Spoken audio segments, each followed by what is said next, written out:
Hey everybody, it's GoblinX, and welcome back to some more Magic Arena, and today I'll be playing another premiere draft of Throne of Eldraine. Without further ado, let's get into the draft. This pack is incredible. There are so many different places you could go, and I think they're all really viable places to be. There's a Scorching Dragonfire for a great cheap burn spell out of red. Fits into any red deck as great removal. It's instant speed as well, which is fantastic. We've got Covetous Urge. If you're heavy into blue or black, or if you're blue-black, then Covetous Urge is a great way to steal your opponent's best card in their hand, and then cast it against them later. Cauldron Familiar is great if you're just in green-black food in general, but especially with Witch's Oven, that is a card that can kind of go infinite with it, and win almost any game over the course of a few turns. With Witch's Oven, you sack the Cauldron to make a food, then you sack the food to bring it back. You can do that every single turn and keep draining your opponent for life and infinitely chumping. Then there's also Stormfist Crusader, which is just a great little aggressive menace dork. I'm going to take Cauldron Familiar here. I like doing little combo-y stupid shenanigans. So I'm going to take the Cauldron Familiar, see if I can open up the Witch's Oven. I feel like both of these cards are probably a little bit overdrafted. I'm definitely part of the problem there, because anytime I see one of the two, I'm going to be like, maybe I can get them both. Maybe I can do the thing. Everybody knows Cauldron Familiar, Witch's Oven as just an incredible thing that people have been doing in like Historic and Explorer and all that, but I don't know. It's just cool. It's just neat. I'm going to take it and be open to that potential strategy. For pick 2, this pack is significantly weaker. There are very few cards I'm even remotely interested in. I guess there's a pretty big card draw spell with Unexplained Vision, a pretty beefy green creature. There's some mana fixing off Rosethorn Acolyte, as well as potential mana ramp. There's a Fairy Guide Mother, which has a decent adventure to get some flying damage in for aggressive strategies. But this pack overall, quite weak.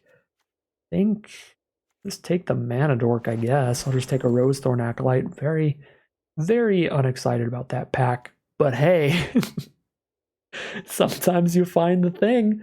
There's the Witch's Oven to go with the Cauldron Familiar, and while I probably should take something else, or maybe if I started with something other than Cauldron Familiar, would have gotten something great like Okame Adversary here.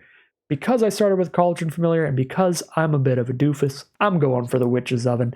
We're doing the thing this draft. I had to do it at least one time for this return trip, and it turns out this draft, it's going to be that one time. We're going for Witch's Oven, Cauldron Familiar, the deck.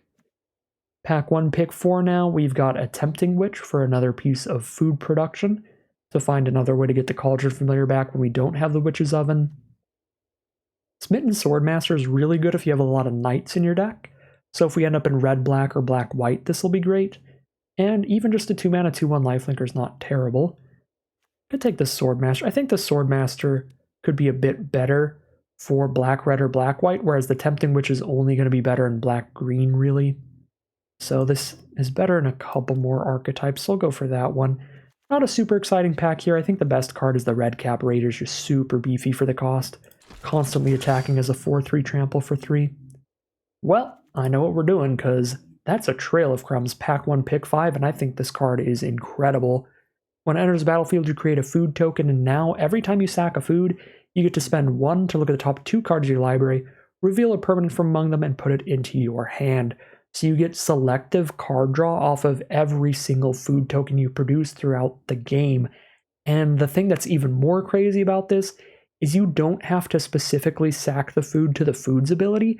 So if we have our Cauldron Familiar Witch's Oven combo going, we can do that and spend an additional mana to also be drawing cards every time we do that. Trail of Crumbs is going to be obnoxiously good here, and now we are very committed to trying to be just green-black here. And that's a pick 6 Savvy Hunter. Beautiful, beautiful card to see here, because it means we're in an incredible position to be drafting the green-black food deck. Again, another great food producer. It's doing it consistently on attacks and blocks, and it's giving us an additional, very valuable way to spend those food tokens, sacking 2 to draw a card. Pack 1, pick 7 now. There's Reeve Soul for a great cheap removal spell. We just keep getting absolute bangers out of pack 1. And here's where it does dry up. The pack's pretty weak, the best cards being Opt for any blue deck, Merchant of the Veil for blue-red, draw 2, and Embereth Paladin for like mono red aggro. Everything else Pretty massive bummer. Not really going to get played, but we'll just send a message and cut green because it's going to take an active god to get us off of green-blue at this point. Pack 1, pick 9, we'll go ahead and take that Tempting Witch over the Garenbrig Carver because we have a lot of food synergy now. We're getting really, really locked into taking as many food-producing cards as possible so that we have cards to utilize alongside Savvy Hunter, Trail of Crumbs, and Cauldron Familiar. Gingerbread Cabin, another great food-producing card if we're heavier into green than black. Right now we're heavier into black than green, but again, it's going to take some insanity to get us off of green-black, and this is the only on-color card, even if it ends up getting cut because we're just not running that many forests or something weird. Definitely not going to main deck a Fell the Pheasant or a Lochthwain Gargoyle, so I'll take Forever Young, which I would really prefer this not to make the cut. And same with Giant Skewer. But they give us more options when we get to the deck building that we can consider. If we're low on food production, we can try to use this Skewer to get some combat damage trading around and get some food while we're doing that. For now, I'm going to leave Skewer and Forever Young in the sideboard, hoping that we get enough other cards to play some better stuff main deck. And a little bit of a bummer of a pack to open up. We can still take Golden Egg, which can help us splash something in off color, as well as just give us a food right there. So I think Golden Egg is solid. Malevolent Noble would also be okay in this archetype since we'll have food tokens sitting around to sack. But no black or green uncommons or rares out of the pack that we open up is definitely a bummer. So we got to just take a pretty narrow, or not narrow, but a pretty insignificant card overall. Still will be a fine addition to the deck, but nothing near as good as like Ironcrag Pyromancer is going to be for the blue-red draw 2 player, or Glass Casket is going to be for the white aggro player. So, bit of a bummer, but maybe we'll get past some decent stuff. Now there's only a Tempting Witch. Again, just nothing good was opened on color here. There's not a lot we can do about that. It's not like we're getting cut because they just took the rare, which is going to happen a majority of the time anyway. There's just no good green or black food, commons or uncommons, the best one being Tempting Witch, which is just okay.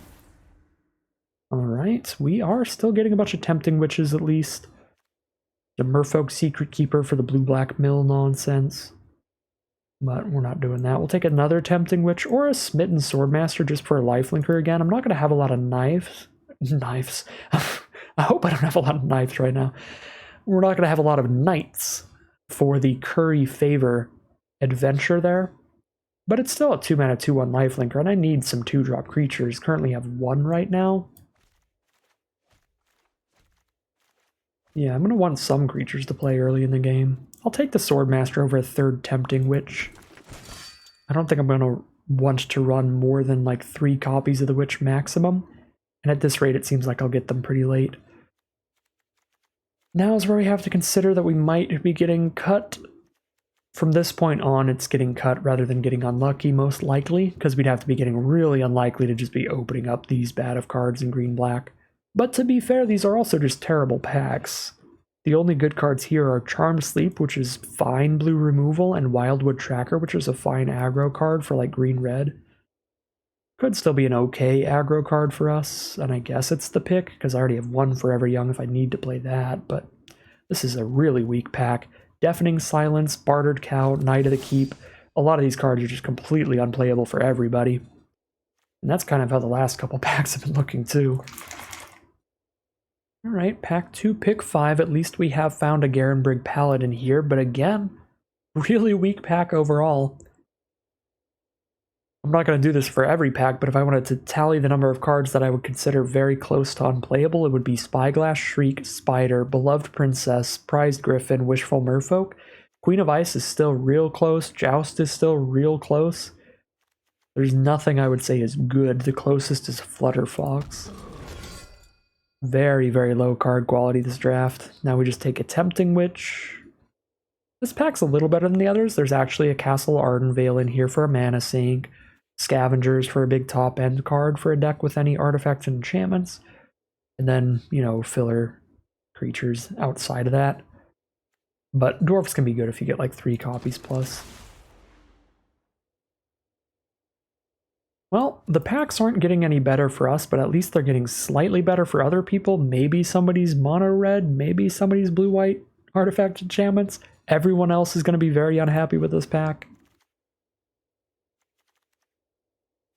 And yeah, it's just a bummer pack 2 all around. I think the only place that I could be where I'd be happy about pack 2 is white-blue. So, 14 of the 15 archetypes, I would be very unhappy about pack 2 here. There's 15 archetypes in this format because there's every 2 color pair and there's mono-color decks. But yeah, this has just been a really bad pack 2.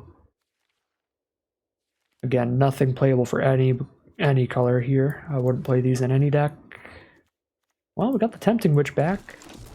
There were a couple good mono red cards there. Weaselback, Redcap, and the 5/2 are both good. These are all unplayable.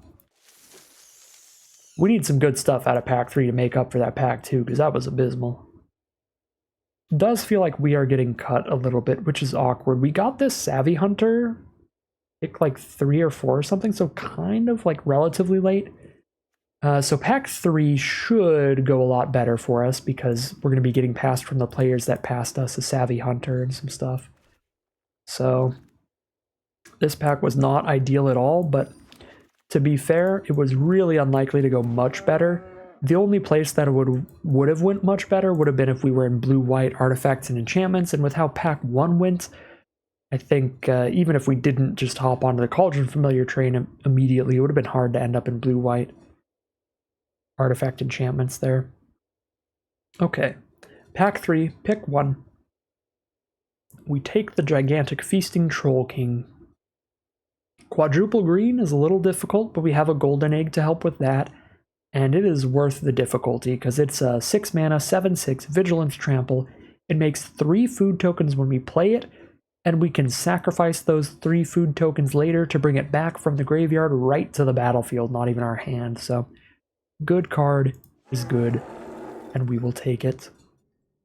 Pick 2 now, and it's just already dry for black-green again.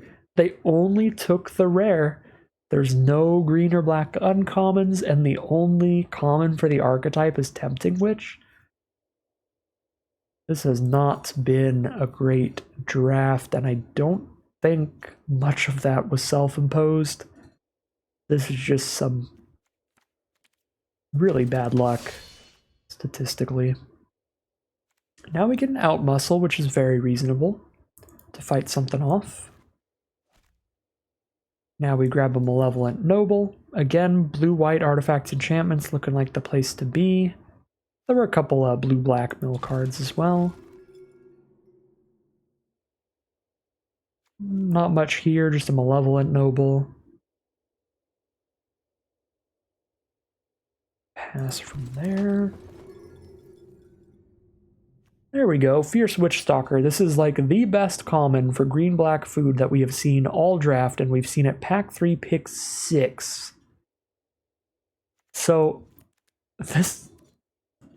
maybe there were a bunch of really good green and black rares and uncommons in this pack, and this is why we're finally seeing a green or black uncommon for our archetype.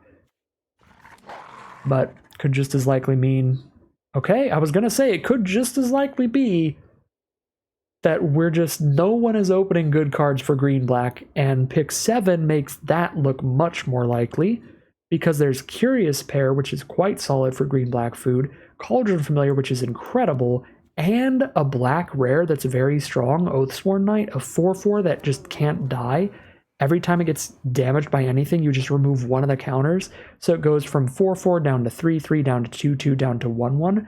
But if it doesn't get into combat with another creature, it just keeps hitting your opponent for 4, and it's just going to keep clearing out creatures of your opponents till it dies, so that card's very good.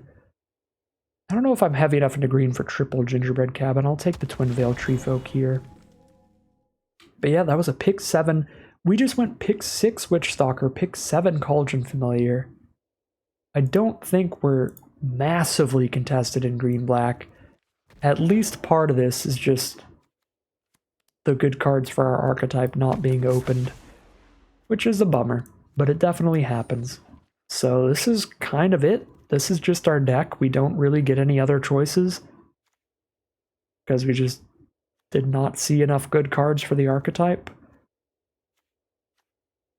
There was probably at least one more green-black drafter. I think there was probably just one more green-black drafter to our left, and that's why we got literally nothing in pack 2. But overall, even then, I think on average we could end up with higher card quality than this. These were just pretty weak packs, especially in our colors, but even just overall, not a phenomenal draft. And that's going to leave us with 0 deck building options. We've already kind of built the deck here, so I guess we're calling it a deck there. All right, here we have a final look at the deck list for today. We are on a green-black food deck with some of the really, really powerful payoffs. We managed to scoop up a Savvy Hunter, a Trail of Crumbs, a Cauldron Familiar, and a Witch's Oven, all in pack 1. And these cards are all particularly incredible in this archetype. Maybe not so much the Witch's Oven. This is just really good with the 2 copies of Cauldron Familiar we got. But Trail of Crumbs, super, super good with a lot of food production. Over time, we're going to grind out a long game very well. Savvy Hunter as well, getting us a bunch of food, drawing us a bunch of cards, pretty ridiculous.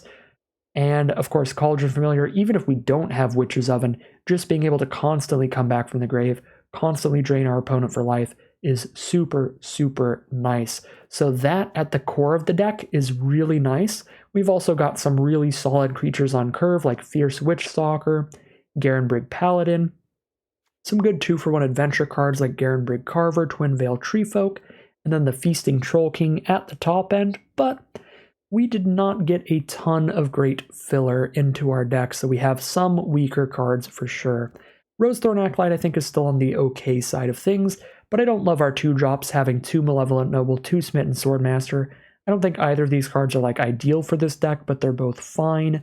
And then for Tempting Witch, there are better food token producing cards to have than the witches, such as the Fierce Witch Stalkers that we just didn't get any more copies of, so we're kind of on the Tempting Witch plan there. Then the other biggest flaw in this deck, the main biggest flaw in this deck, is the lack of interaction. We just have 1 Reavesel and 1 Out Muscle. So while there is a lot of great stuff going for the deck with that huge bomber at the top with Feasting Troll King, the potential way to just win the game with Cauldron Familiar Witch's Oven being absurd, and some great value between Savvy Hunter and Trail of Crumbs, there's all those really good things going for this deck, but the deck certainly has some major flaws that could be exploited with some bad draws of our own or some good draws of our opponents. So we'll see how it all plays out for us. Certainly fingers crossed a bit, as always, but we'll certainly find out soon enough as we head into the gameplay and see how it does. Here we are on the play for game 1 with a stupid good hand. We have the Witch's Oven and the Cauldron Familiar, and we're just going to lead with that. I think I play... I think it's slightly more damage if I play Cauldron Familiar first and they don't play a 1-drop creature. Actually, haven't done the math on that, so I don't know for sure. I could just play Malevolent Noble. Yeah, I'll curve out with that, because then I hit for 2. The longer I wait to play Witch's Oven, though, the more possible it is for them to have some kind of exile removal that exiles Cauldron Familiar. That'd be terrible for me. Alright, now we can just play the Witch's Oven and start going crazy.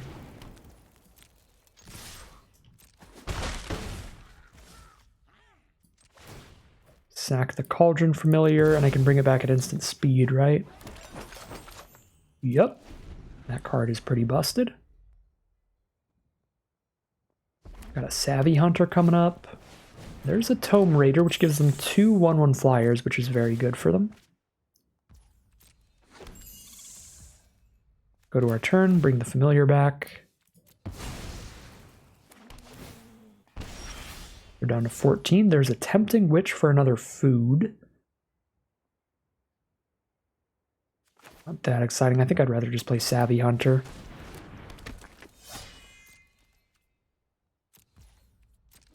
Could send in Malevolent Noble, offer the trade there. We'd clear out both creatures.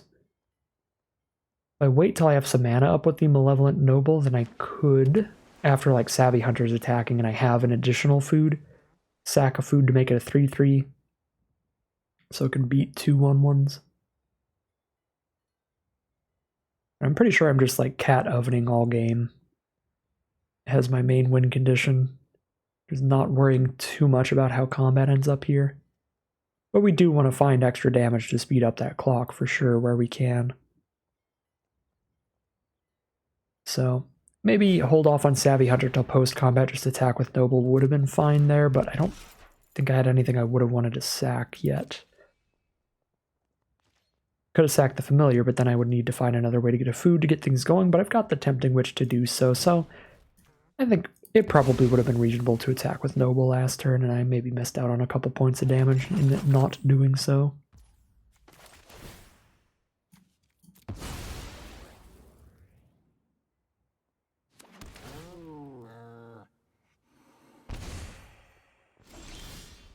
Garenbrig Carver is the draw. Now I can really easily just send in everybody.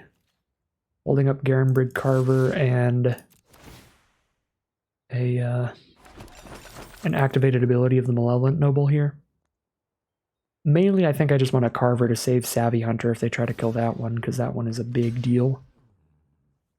If they have Scorching Dragonfire for 3 damage at instant speed, they can kill my Savvy Hunter and counter my Adventure, which puts the Carver into the graveyard. That'd be kind of bad for me. That would be the kind of 2-for-1 that would usually be a death sentence, but since we have Cat Oven going, we'll be fine without it. Alright, and they do not have the tricks, so that's just going to go super, super well for me. We'll just pass here. There's a Thrill of Possibility. Discard a card, draw 2, get another 1/1 flyer off of Improbable Alliance.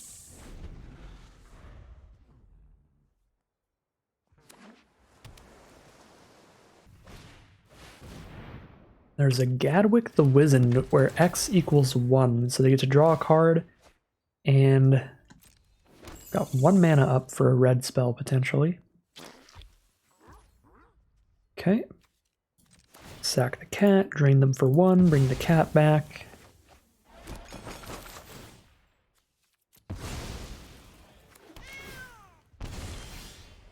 The Reeve Soul, I can just kill Gadwick here so they can't do the tap ability when they cast any blue spells.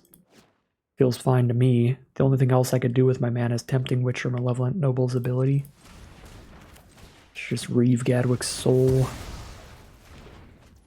No combat tricks to use with Savvy Hunter, but it would trade into all 3 of their cards. Yeah. Probably fine. Also, Cauldron Familiar trading into 1 when I have an extra food. Well, an extra 2 food at this point is fine. And Noble trading into 2 is fine too. Actually just send everybody in and speed this up a little.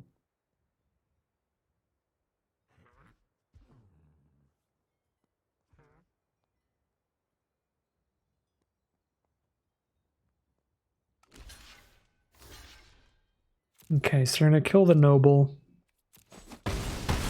We get 4 damage in and pass the turn.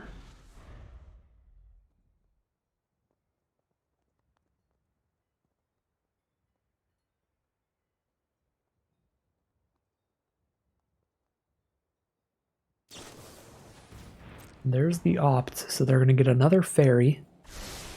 Nice little 1/1 flyer. While just drawing cards as they were going to do anyway.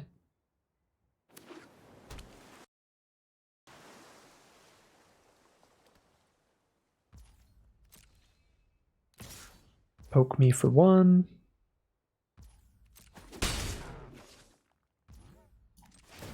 Oven the Cold Cat.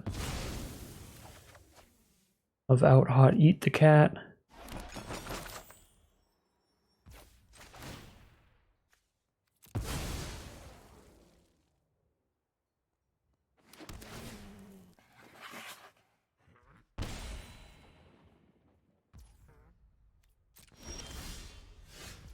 Alright, there's land 4. We can play Fierce Witch Stalker this turn.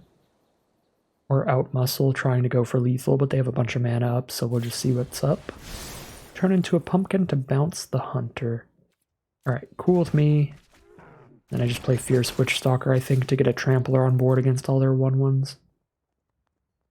Whether or not they trade here, they still take the 1 damage, so that's why they're just letting it through. Because if they trade, it just means I bring the cat back twice, and they get drained for 2 life regardless.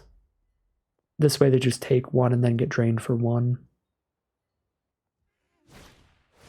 They're stolen by the Fae. Alright, well, that would have been terrible, but I just realized I have Witch's Oven to counter it. I was going to say we might still sort of have a game here, but they are dead in 4 turns. But then I was like, actually I can just sack my 4/4 and then don't even have to worry about that.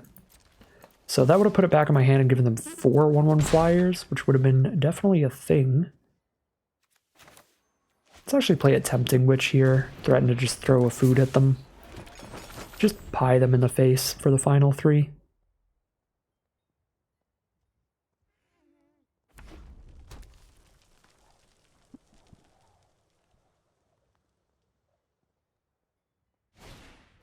Another improbable alliance. Gonna be 1/1 flyers everywhere. Down to 20.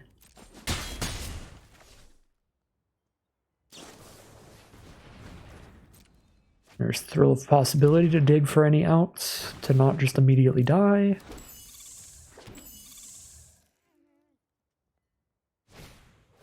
Find a Witching Well, which scries a little bit and then maybe draws some more cards, but it's not going to affect the board in any way, or the life total. I guess they do have a food token from Turn into a Pumpkin. So they're actually at like 6 here. So not quite dead.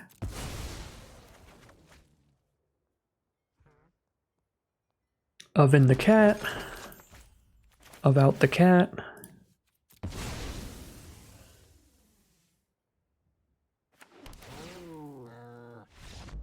And they are just going to scoop them up. We are going to start things off 1-0, pretty much just off the back of the cat oven combo there.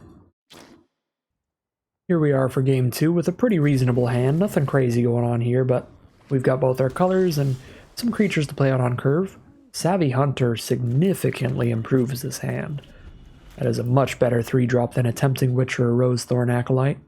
Start trying to get those triggers off, getting a bunch of food for free, and maybe drawing some cards off of them later, because we've got multiple Tempting Witches to make more food. We are playing against blue-red again. So 2 in a row, baby. And let's drop the Savvy Hunter. And cross our fingers that they do not have some cheap removal. There's nothing we could really use to draw the cheap removal. Maybe if we played Acolyte, they might want to kill it. But definitely none of these 3 were going to draw that removal. So they do Charmed Sleep the Savvy Hunter, which is better for us than some other removal spells. So at least there's that.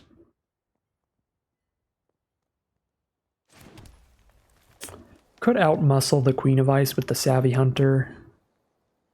Does get the +1/+1 counter no matter what, but I need triple green to have the Swordmaster not just die if I fight like that, so I think I want to save Outmuscle for when I can actually put a counter on something that's not tapped down forever.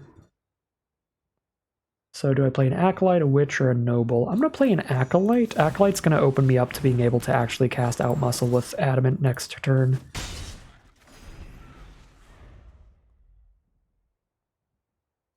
And I'm actually surprised and happy that they actually attacked with Queen of Ice last turn, because, obviously, because our creature has lifelink, we just win that race. So now I can Adamant outmuscle the Queen of Ice and attack into the Wishful Merfolk in the same turn, because I'll be indestructible for the turn. So we will do that. And I just gain a bunch of life. Put them down to 15 now. And they're just going to attack with the Wishful Merfolk. Still pretty surprising. That would have been a good blocker.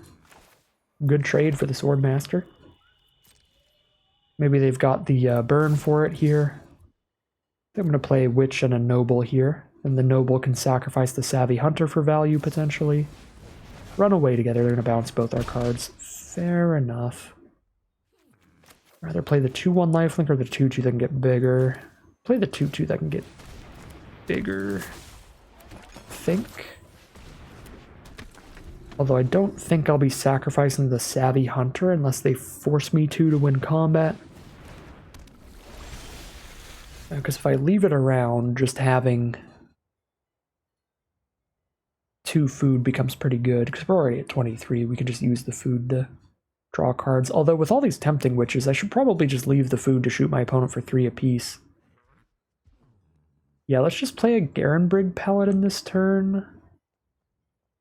Unless they force me into a double sack. Although the 1-for-1 trade is also not terrible. I could just 1-for-1 trade and get that out of the way.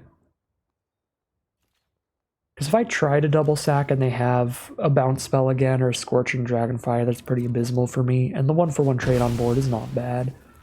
It's just not incredible. Alright, we'll get the Paladin down and hope that that sticks around. I guess I have a Knight now. Yeah, I'm never going to have more than 1 Knight. We might as well drain our opponent for 1 with our extra mana.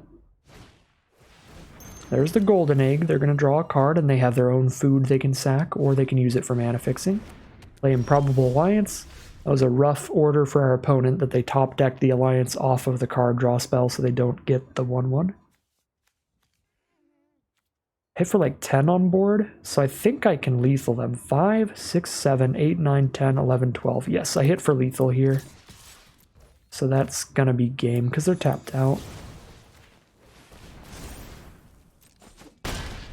They're down to 3, and we'll pie them in the face with a Tempting Witch. That's not exactly on flavor, but that's what I like to feel like I'm doing. Technically, we're supposed to be like giving them a poisoned apple, but I'm throwing a food at them and they're losing 3 life. I'm pieing them in the face. We are 2-0 as we head into game number 3. And here we are for game 3. No black source is awkward, but that Trail of Crumbs... That Trail of Crumbs has me acting up. So let's drop a Witch's Oven and pass the turn. Play a turn 2 Trail of Crumbs and just start using that to try to find the swamps, because it can find swamps. They are permanents. We are playing against green-blue, which tends to be a ramp-focused archetype, playing some big beef later in the game. No land here is awkward. Now we have to just play a tapped Gingerbread Cabin, so that with the cabin untapped next turn, we can actually eat a food and use the trail. Luckily, this means that our next... Wow, that was a bad order to draw those cards.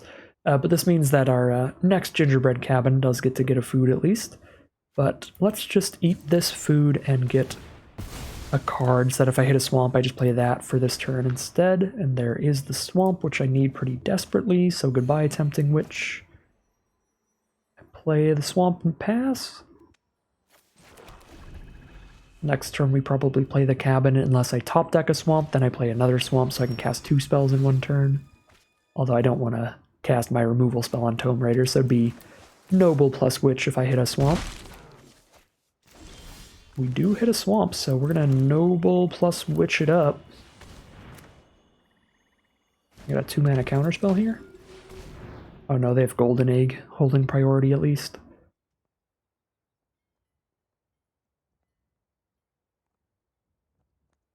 Seems like they probably have something else if they're going to think this long, though.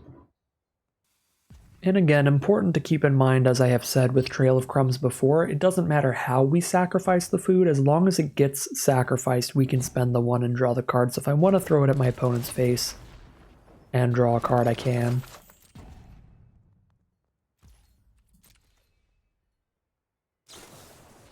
So there's an opt, so they're going to scry 1 and draw a card. Scrying to the top, so they like what they see. Land number 5 for the turn.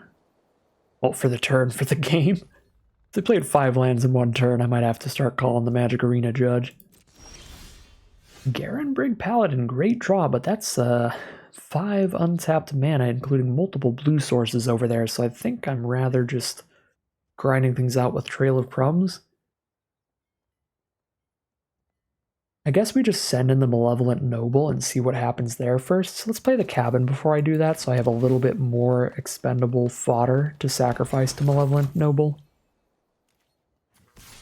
if I need to do that. to keep it alive. Okay, I don't need to do any of that, so I'll just hit for 2. Although maybe... Is it more valuable to have made Noble a 3/3 and drawn a card than it is to just shoot them for 3 and draw a card? It probably would have been. It's probably a misplay there. At this point, since it's already dealt the damage, I think I should still just shoot them for 3, because they are a blue deck, so they can have a lot of ways to bounce the Noble and just get rid of all the +1/+1 counters I put on it. But obviously they can't just, like, bounce the life loss. I guess that's kind of what food tokens do. They bounce the life loss with their golden egg. I think I'd still rather damage them than heal myself. So let's damage them and use the Trail of Crumbs. But I think the best play would have been before damage is dealt, sacrifice a food to the Malevolent Noble. But since damage is already dealt, it's really easy for them to draw into some kind of bounce spell soon. I'm not going to like try to stack up too many counters onto this thing. Don't have enough mana to play this, which is awkward. Means we just pass.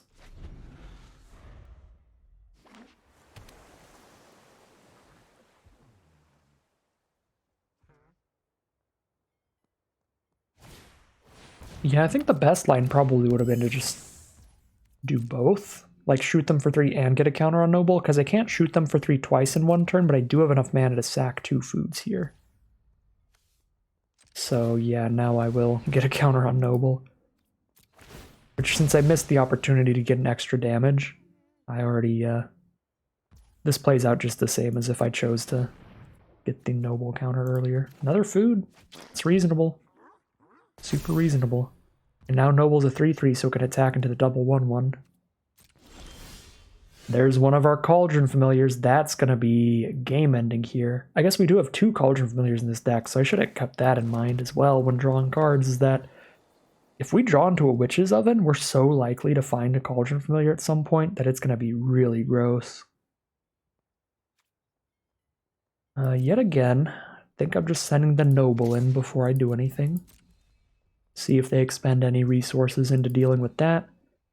They do not. They're just going to take the damage, and let's do disgusting Cauldron Familiar things, and even if they counter it, it doesn't matter, because there's no exile counter spells in this format as far as I remember. Yes, they're going to let it resolve because they know it doesn't matter if they counter it. And then that's already going to grind out the win. We don't even need the Paladins, so we can just play the egg here. Do more Trail of Crumbs nonsense. Okay, we found the counterspell. We got rid of that, so now we can resolve a Garenbrig Paladin later. I can resolve an Outmuscler right now if I want to, but again, they still just have 2 1/1s, which we very clearly outrace with Witch's Oven Cauldron Familiar alone. So maybe I just play the Carvers at 3/2. I probably should have done that. Just got a 3/2 on board at least, because I'm not doing anything with the rest of my mana this turn.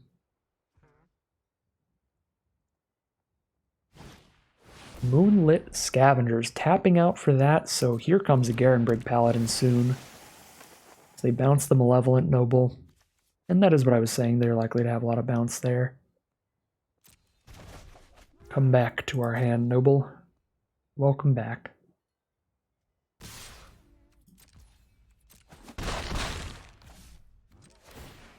Oven the cat. About the cat. And draw a card. I forgot I got Trail of Crumbs Witch's Oven this game. Oh my god. The second Cauldron Familiar is actually redundant. But I guess I let it go to my grave since I can bring it back out of the grave anyway. Oh, it's not grave. It goes to the bottom. Okay, never mind. That is still fine because the second cat is redundant. Unless they somehow have an exile spell in green-blue, which should not happen. Okay, just tap all green on, on the Paladin.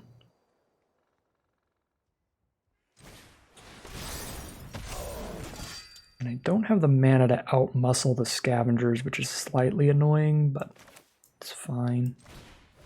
Let's kill it next turn. If that. Still have the 1 mana up for Trail of Crumbs. Oh no. Well, that's one of the few ways to lose when you've got the Cat Oven combo. Play against the card that is banned in Legacy and Vintage, or restricted in Vintage and everything. Just chooses basically any important permanent on the board and makes it a 3/3 with no abilities, so it can just stop the Witch Oven combo. Alright. I mean, fair is fair. We are playing with constructed level combos over here, playing with Cat Oven in the first place, which is ridiculous. But, I mean, you're never happy to see an Oko. I don't know who's ever been happy to see an Oko on the other side of the table. Oh, grab the gigantic tree folk now. Oh dear.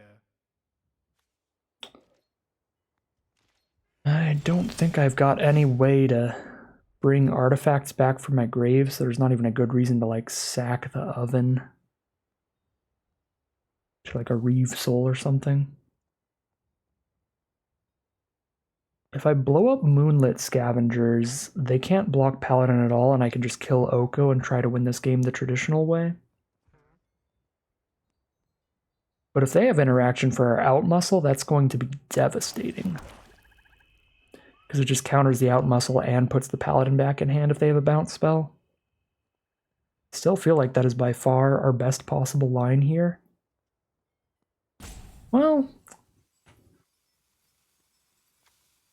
yeah, because Oko has a +2.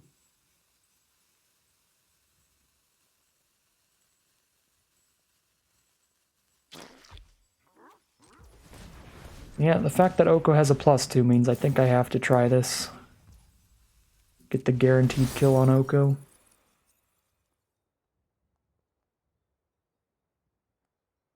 But they probably have the bounce spell. Yep, there it is. Well, that is absurdly bad for me. They have 2 blockers total now, though, since they bounced one to their hand. Block, block. Oko takes 2. Hit for 4. 4's not quite enough. If I Reeve Soul, it will be. If I Reeve Soul, they block the Witch's Oven. Take 6. If they're out of interaction, this will get there. And they still have that golden egg on board, so we don't have to freak out about them thinking for a little bit there, because it could just be golden egg.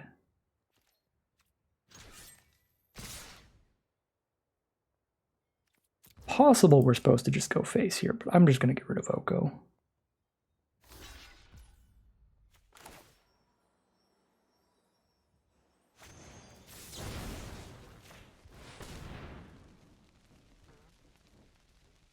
No way do they have double runaway together.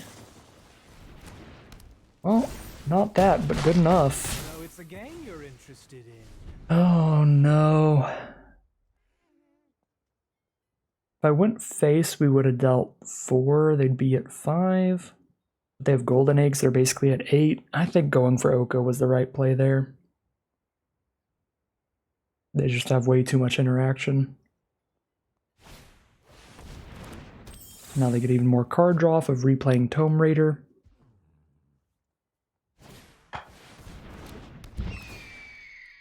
Arcanist's Owl is another 2-for-1 card draw spell. Ooh, but they missed. They're just not running enough artifact enchantments to find one in the top 4. It makes me pretty happy. So now Oko gets 2 loyalty every turn and they get 3 life every turn. Oh, great. Alright, well, I think we're just getting Oko'd. Now we just jam out some dorks, but we don't even get any damage in.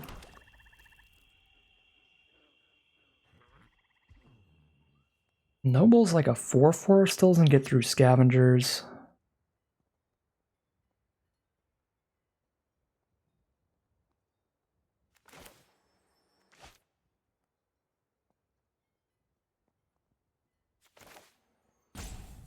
Yeah, this is just rough. Drop the Witch so we can get another card draw off of Trail of Crumbs next turn.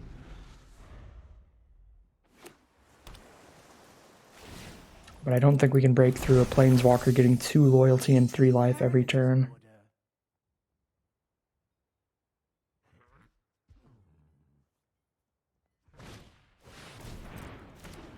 Another Moonlit Scavengers, bounce another card. Paladin's back to hand.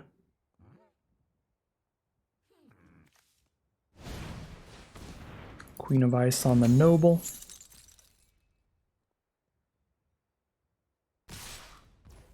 It's a big attack.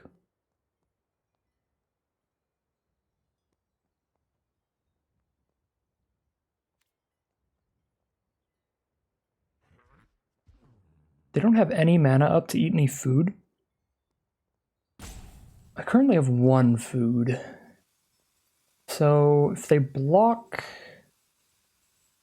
Familiar, they take 1 and then 3 from Witch. That's still nowhere near lethal. Yeah, so I can just trump block with this Witch and sack it to the Noble.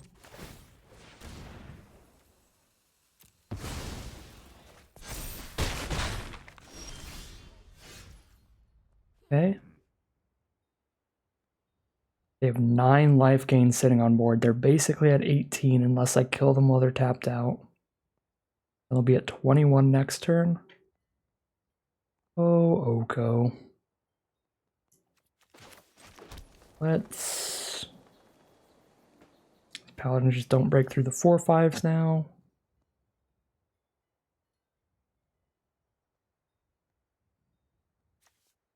Dig for something. It's definitely better to make them lose life than gain life ourselves, and they have so much bounce, it's certainly not better to make the Noble bigger.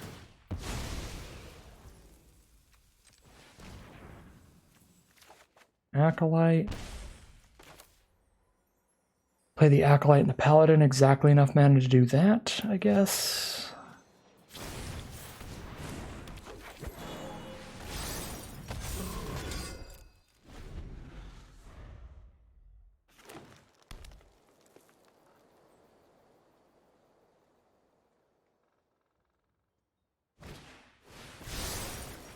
Draw 3, scry 3 now.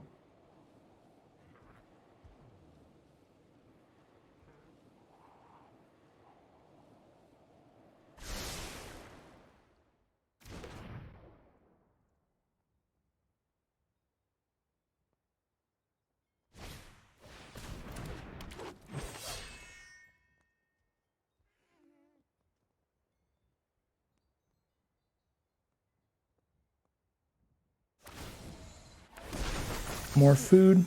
Now they have the loyalty to just exchange a food with any of our creatures with power 3 or less next turn. There's Savvy Hunter. And they tapped out again of eating any food. They have 4 blockers up though.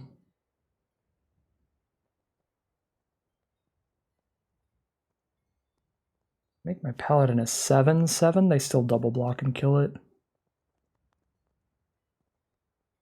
Can't make any food immediately. Can attack with everybody. Block and kill Paladin. Block and kill Noble. Block and kill Witch. Kill Familiar. Just don't get anywhere.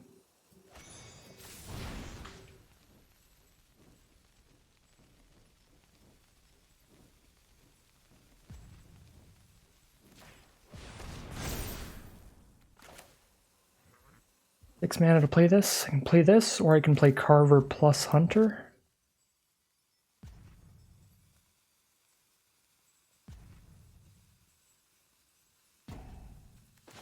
And I could also just... I guess they can't just trade the adversary into Paladin at least, but they just double block it with 2 Scavengers. So if I attacked with everybody there, they double block Paladin, trade up into our 4/5, killer 1/1. We're getting in like 2 points of damage. And then they have 12 points of life gain on board. Now they can just trade a food for a Savvy Hunter, but they're just going to turn a food into a 3/3 instead. Charmed Sleep the Noble. Drop a Queen of Ice.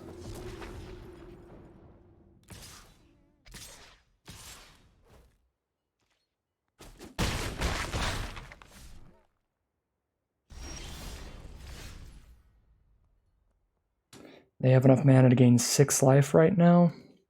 We have 1 knight on the board.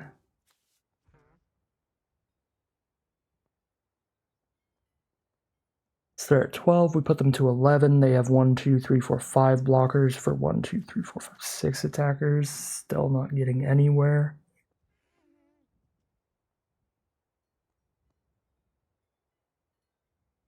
Alright, I'm just going to scoop at this point. We're just going to do the scoop attack. Give them the opportunity to make just an egregious misplay as our only out to victory. Because that is our only out to victory.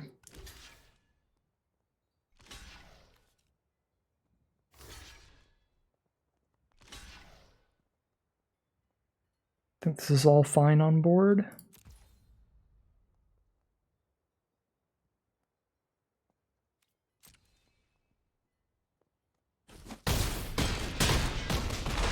I guess I should have done the adventure pre-combat.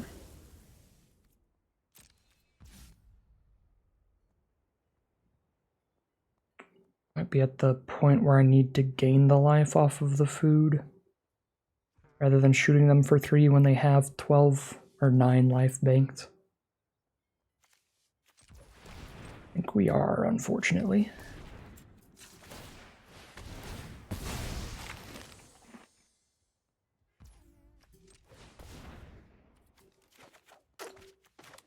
Not a bad draw at all.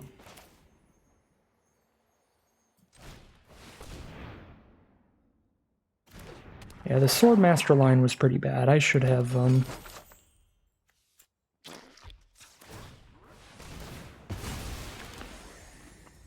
I should have drained them for the 1 life while I had at least 1 knight out.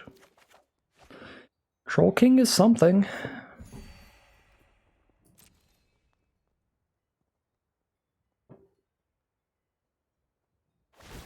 They don't think we're possibly... no, Troll King's a 3/3 elk. I forgot how busted Elko is. Never mind. Oh my god, that's so dumb. And just dig into a Troll King and then it's just an elk. Okay, never mind. I forgot about that. At least Troll King still gives me the 3 food tokens to use Trail of Crumbs 3 more times, but... Ooh, was Oko a design mistake? And a half. Here's Fae of Wishes to grab any card from outside of the game to put into their hand, so anything in their sideboard.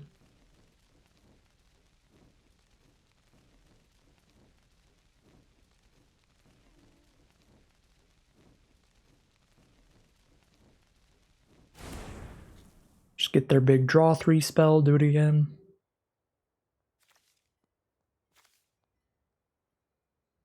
I guess if they cast that, they'll mill out slightly before we do. So if we can somehow survive, which 3 food tokens could help with, maybe we can mill them out as our 1 shot. I need to stop using Trail of Crumbs though, if that's going to be the case. They have 8 cards, we have 9. If I use Trail of Crumbs 1 time, then we will mill out before them. Because I'm drawing right before they do. Yeah, it's 8 cards to 8 cards. Oh, I love that it's all of our Trail of Crumbs cards in the bottom, so we get to see exactly what we had left, which is nothing that's going to change this game, because they can just make a food every turn, so I can't possibly kill them with Tempting Witch when they have Oko out.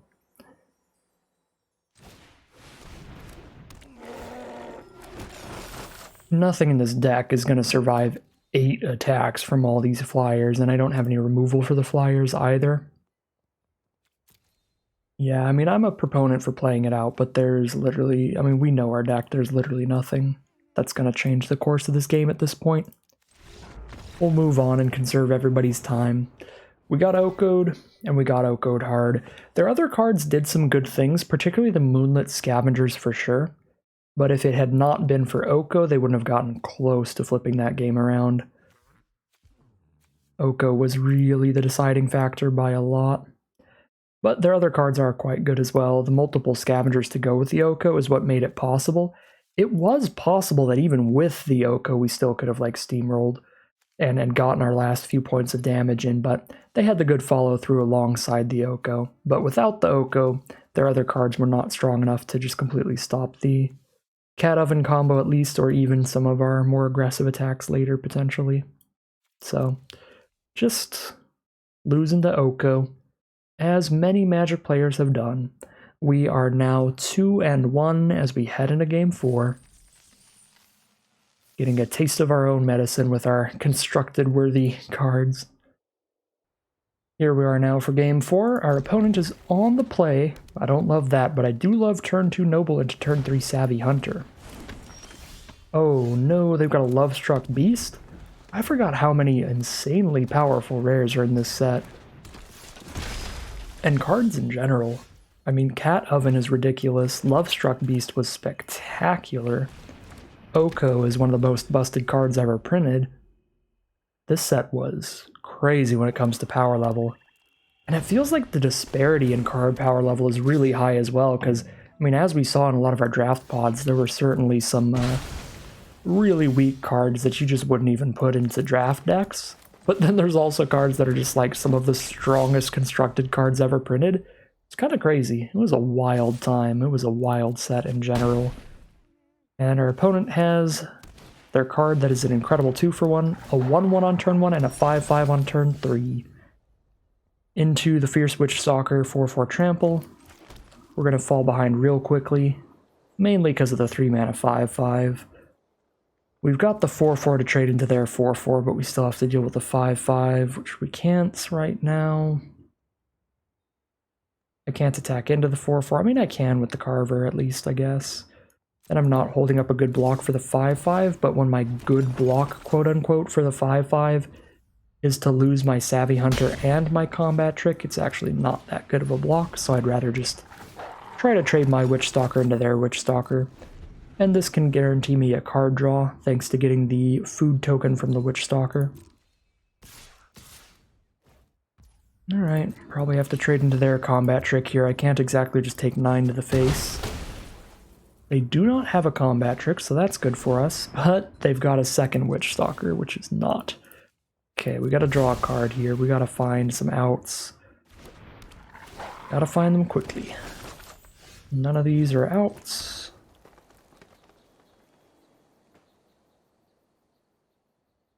Probably about that time I have to just hold up a Carver, because now, even if I'm not using it to 2-for-1 myself to kill the Love-Struck Beast, I can use it to have a 5-5 Savvy Hunter kill their Witch Stalker.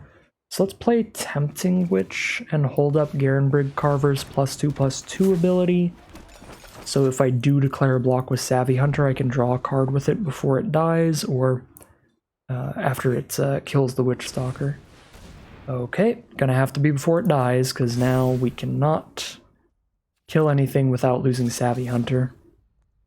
So would I rather trade into a 5-5 or a 6-6 Trample? I think the idea would be to trade with the 6-6 Trample. Okay, they put the Savvy Hunter up front, so it is going to die no matter what. Had they put the Tempting Witch up front, this is why I waited, is had they put the Tempting Witch up front, I could have buffed the Witch and then the Hunter would not die. So, now it dies no matter what. The Witch survives no matter what instead.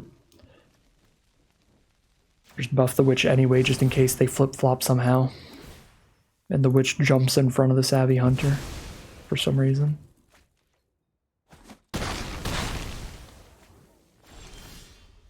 Rosethorn Acolyte's the draw.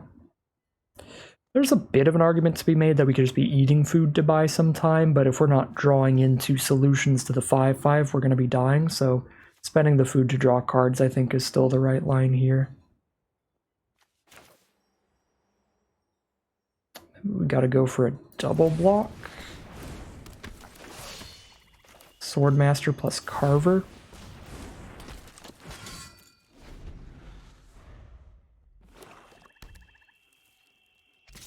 Alright, please work. At this point I've had to expend so many resources just trying to clear their board that super far behind regardless, and there's the bacon to a pie. Alright.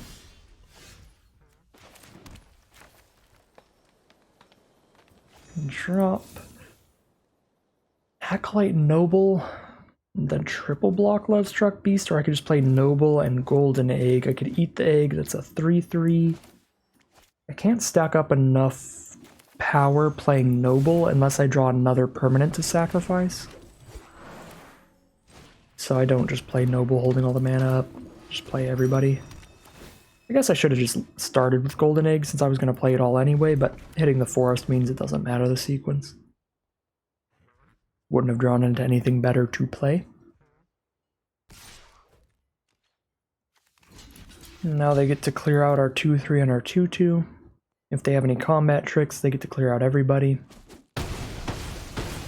Finally got rid of Lovestruck Beast, but we are 4 cards behind here because they have 3 in hand and a Tree Folk in exile, and we have a land. Again, just been having to use all our resources to stay alive.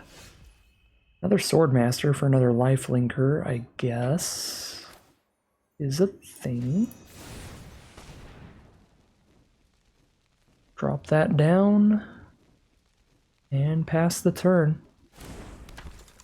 I'm gonna try not to eat this egg until I need to survive, until I will literally take lethal without it. Now this Noble is actually really bad for me because they got 3 food tokens because they got to double Witch Stalker into bacon to a pie.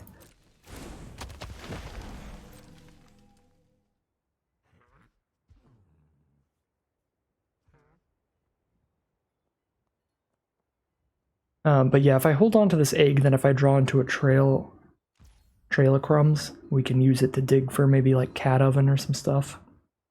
And Cat Oven would be the biggest thing, but we could also find our gigantic Vigilance Trample Troll that could help win.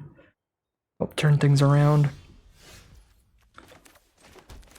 But if I sack it now, I don't get the card draw later, so just try to keep these food on board as long as possible.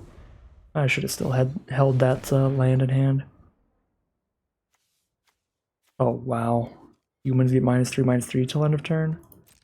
Actually, they just sack something to Noble and then resolve. Choose Warlock. Well, then we're not dead. I guess because we have 2 food, we wouldn't be dead anyway, but I think it would be better if they just sacked the food and then just said human and killed my whole board. I guess I get to hold on to this food and see if we hit Trail of Crumbs.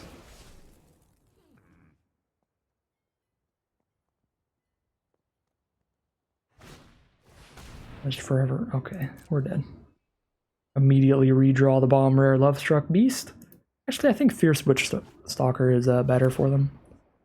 But they did put Lovestruck Beast right on top. I'm just going to replay that one. Oh, because they had 1 green mana up. Okay, that makes sense then. Then Lovestruck Beast is definitely best. Nope. Land is not. Trail of Crumbs. We can gain 6 life and go to 8. That's still well over lethal.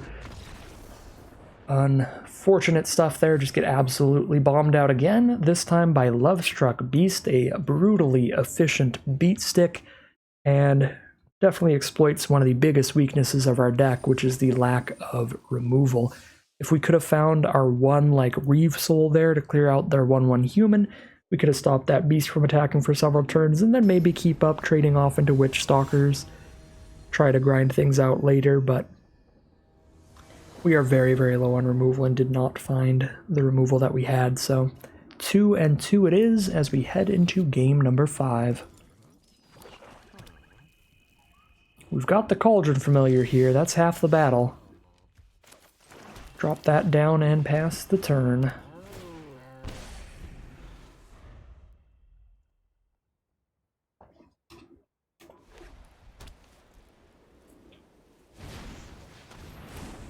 There's a Smitten Swordmaster from our opponent. I think I just hold the Familiar up on blocks. so they can't really attack in with Swordmaster, or they trade it into something that'll just get reanimated very easily.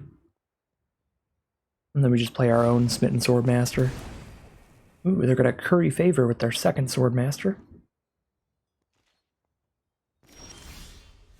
Tempting Witch is the draw. Well, that's a good way to curve out a little bit. I guess we just offer the Swordmaster trade since I'm gonna have a 1/3 blocker up anyway. I could wait for Tree Folk and try to put the counters on the Swordmaster. Luckily they don't block, so I can still try to do that next turn. Get our food from the Tempting Witch, and pass the turn.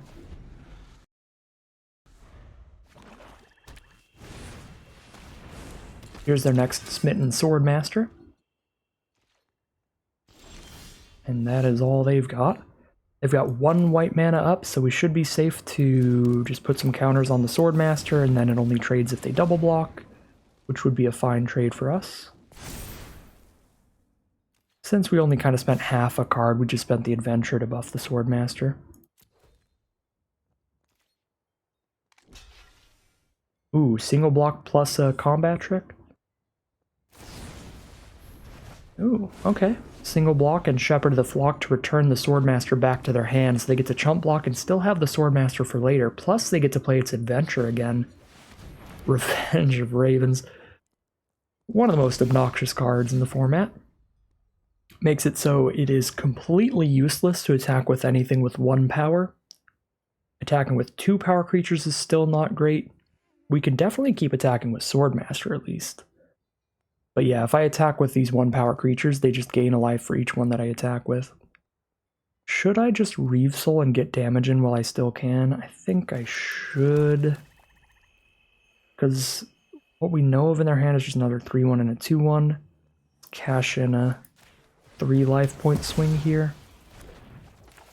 So I should have Golden Egged first. I'm really bad at playing that Golden Egg with the right sequencing. Another Cauldron Familiar.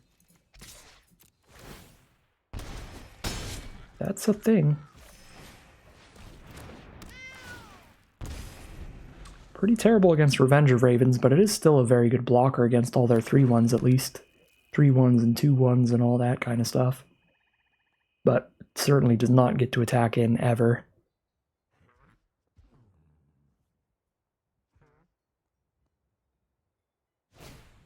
There's the Barrow Witches. Return a Knight from grave to hand and get a 3/4 on board to trade into our Swordmaster, so that's going to just stop that right there. Drop a Twin Veil Tree Folk and pass. I guess it still would be okay to trade Swordmaster into the Witches, just so that Tree Folk has more of a clear path next turn.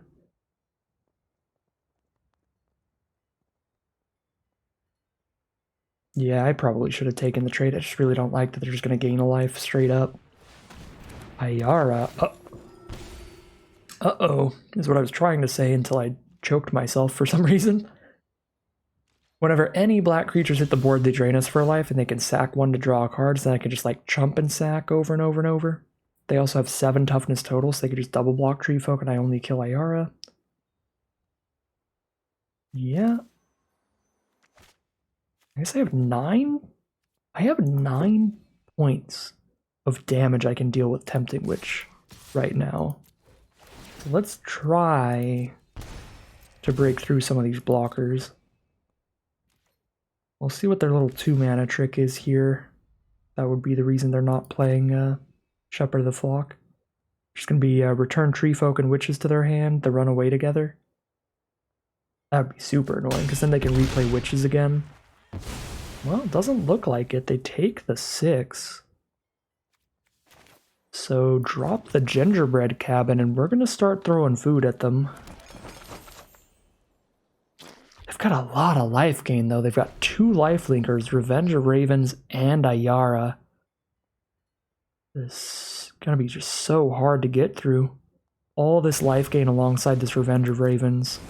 It's just so hard to deal damage to them at all.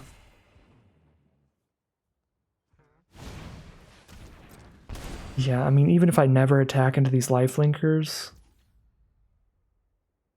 they can chump attack later and get a bunch of life out of them. Maybe I should...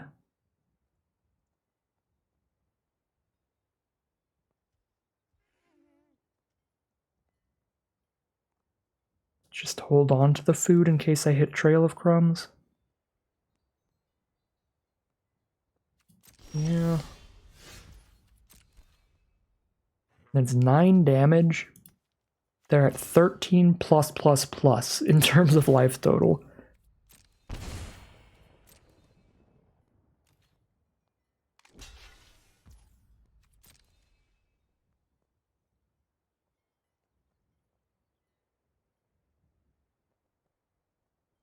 Run away together? Alright. So you're gonna keep the life drain spell then.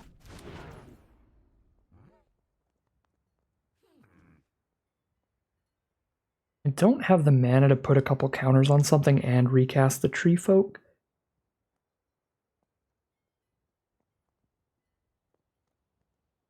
But I think I should try to do both of these things, because I only have one island over there. It feels unlikely that they're like a counterspell heavy deck. They seem more like black-white knights than blue-black. I mean, they're all 3 colors, so who knows. Let's try to get the counters off the tree folk and replay it.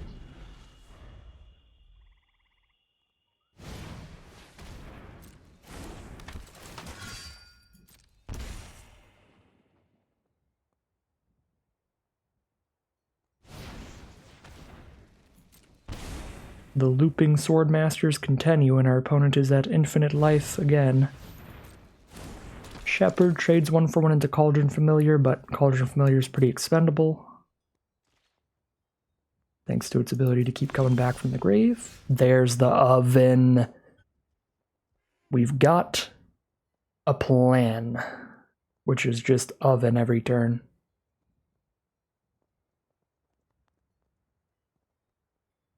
Do I even attack anymore at this point? Just giving them an opportunity to gain a couple life. I honestly just don't think so. I just start doing oven things. I'll get my 2 mana so I could throw food at them as well.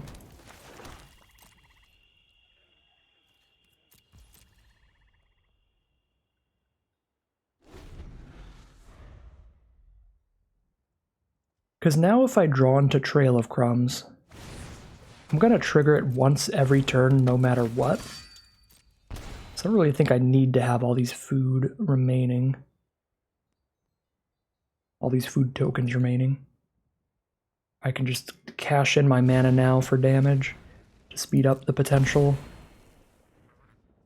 Witch's Oven Clock. I honestly don't know if Witch's Oven can even ever kill them with all this nonsense they're doing with all these sword masters. And just like looping them over and then playing a Borrow Witches and picking up a Borrow Witches and looping that stuff. How did they pick that one up? What did I miss? How did they do that? Oh, Witch's Cottage. Never mind. Easy to miss. It was a land. Okay, so they can't like loop Cottage and Witches forever because they don't pick each other up. So at least there is that.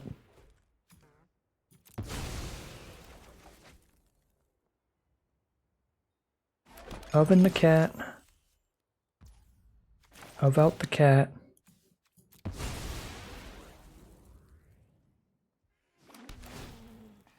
And the witch is just not even going to leave a dent, but still cash in 1. Well, have I drawn Savvy Hunter yet? I haven't drawn Savvy Hunter yet either. Maybe I should leave them. Hey! Makes me feel good about leaving them just 1 more turn there, because there's the trail. Now we're just going to spend all of our mana cashing in a bunch of nonsense during their end step and draining them with Cauldron Familiar. I have no idea how this game is going to go, but I can tell you what, even if we lose this game, we're going to have a full 2-hour-long draft. Because no one feels like they're getting any closer to winning or losing right now. And that's probably going to persist for at least like 5 turns, and each turn is taking a few minutes. So, I don't know. We're going to keep it on, I guess. We're just hanging out with our opponent. We can't really break through Revenge of Ravens and infinite life-linking creatures. Another food token as well. I guess I might mill out if I go too hard with Trail of Crumbs. I think I should still go pretty hard on it initially.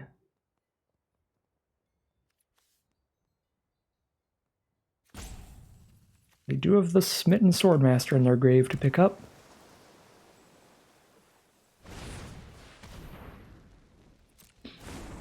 For their witches there. Ayara is draining us for 1 every turn. I mean, they're draining us faster than we're draining them.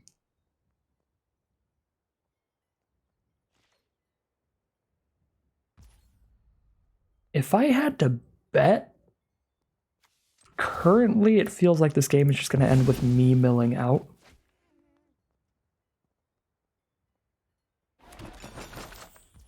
I don't really see any other way for this game to go. I don't think they're going to kill me, but I also don't think I'm going to kill them. And I think I do need to Trail of Crumbs at least once or twice to keep up on blocks here, which puts me to the point where I'm milling out before them.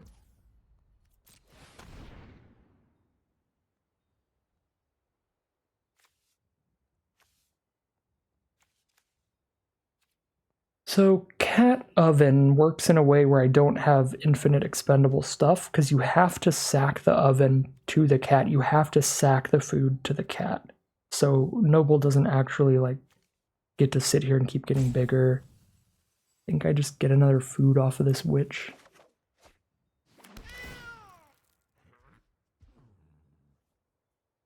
It's a self-contained combo. It's not going to spit out any extra food to use on other things.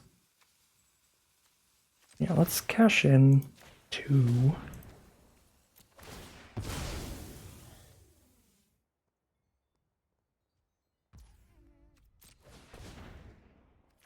Just a forest this time. I guess I could have declined that one.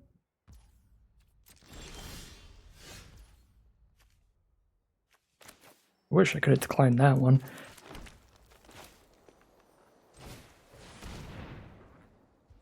So we drop a witch. And Revenge of Ravens is just going to continue being Revenge of Ravens. I can Tree Folk trade into Shepherd and Swordmaster and have them gain a life, and then they just witches back a Swordmaster anyway. That's already what they were planning on doing. They've got a 3rd in the grave, I think. Just a never-ending game over here.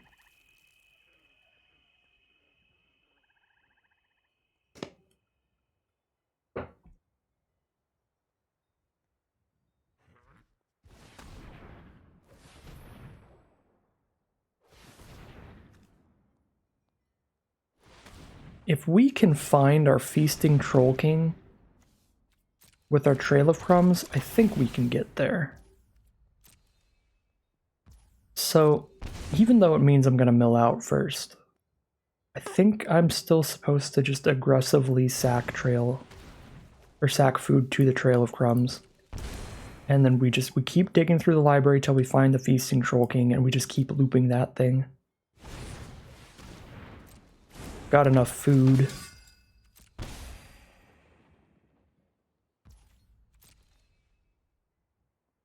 To have that just rip their board apart and then come back, and then rip their board apart and then come back.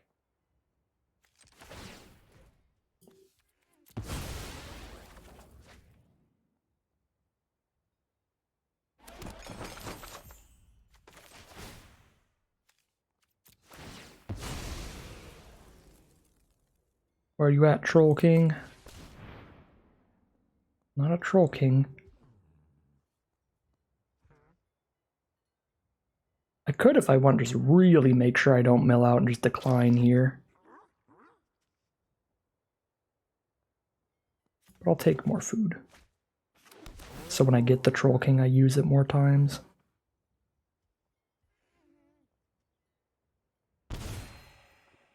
And then also, just so I have more food to use the Troll King later, I'm just not even going to use Witch. We'll just dig one card every turn, or one Trail of Crumbs trigger every turn, so I can keep the rest of the food.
Alright, we found the Feasting Troll King.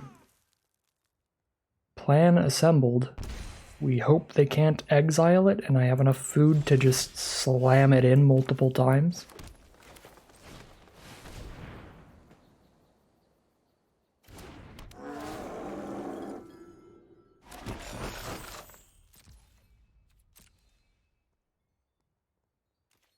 Wipe out a portion of our opponent's board each time.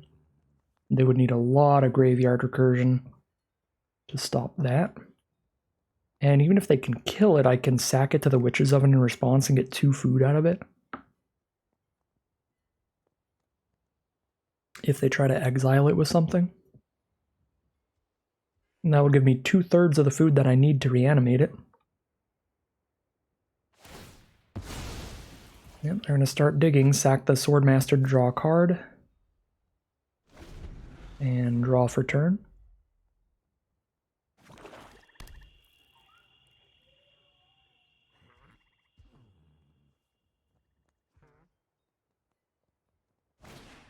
There's a Lochthwain Paladin for a beefy menace dork. There's Lucky Clover doubling up any adventures they play in the future. That's pretty scary. With different adventures. If they have any Merfolk's Secret Keeper, we're gonna get milled real quick. But we were already losing to Merfolk's Secret Keeper even without any uses of Trail of Crumbs. And I can just stop using Trail now to make sure I don't mill out because I have everything I need at this point to try to close out this game. There's a little bit of an argument for just holding on to Witch's Oven here so that they can't have instant speed exile for the Troll King, but I don't think there's a lot of that.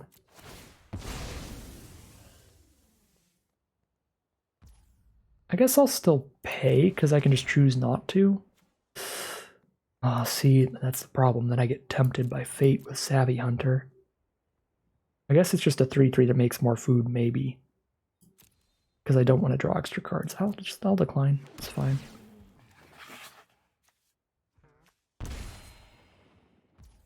Any order? Hold up, I need to change my gameplay options.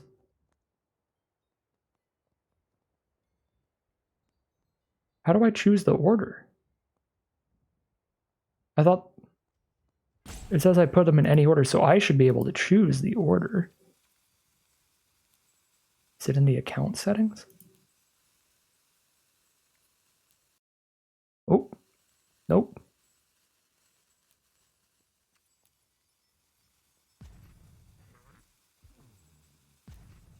I have to hold full control to order when it says I get to put them in any order, apparently. And that's awkward. Now we do the thing. Feast with the Troll King.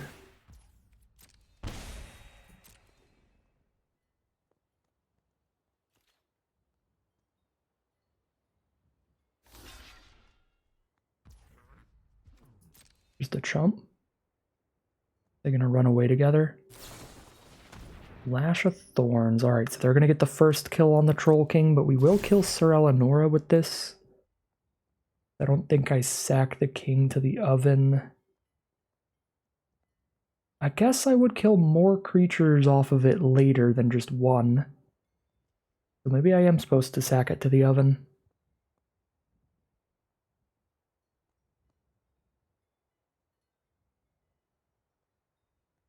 A block with a 4 toughness and a 3 toughness creature on a later turn. Yeah, I kill at least 2 creatures later. 7, 8. This would be the difference between 2 returns and 3 returns. I'm unsure, but I think this is worth it.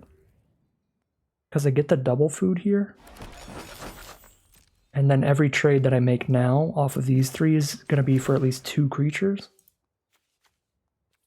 Instead of just the 1 creature. Oh, good grief, Trail of Crumbs, you need to calm down. I'm worried about Merfolk Secret Keepers right now. I guess I'll hold full control mode, so I get to actually order my cards if I don't take one. Because I've got nothing else to do with this mana. Ooh, I should take that. I think I should take Garenbrig Carver. Even if they know I have it, it's going to force them into even more blocks.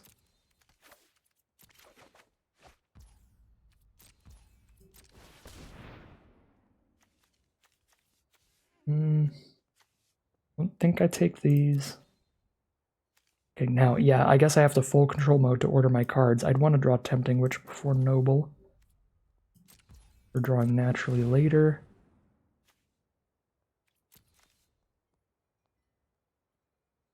That's actually pretty significant as well. I'll take Paladin. Especially with Garenbrig Carver in hand, that's a big deal.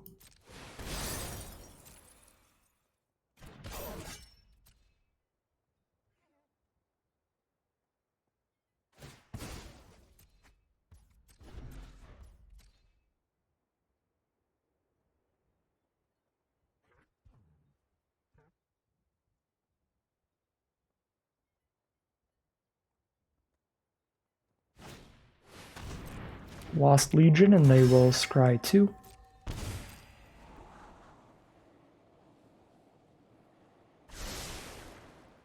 Both to the top.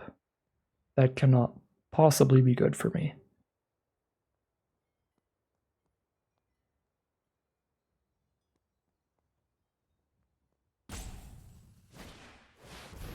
Unexplained Vision, draw 3. Oh, you know what my issue here was with the Witch's Oven in response to the Death Touch trick? It means that Oven is tapped, so if they draw into a way to exile the Troll King, it will be exiled. The epic downfall.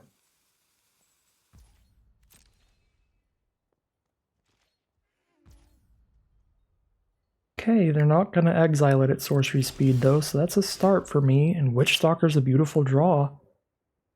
Another food.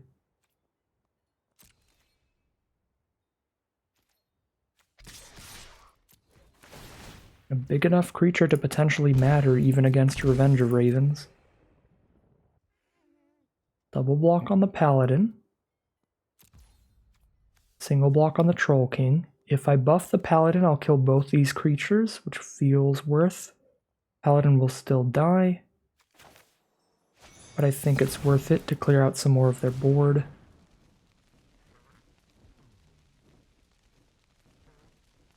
Bounce spell here.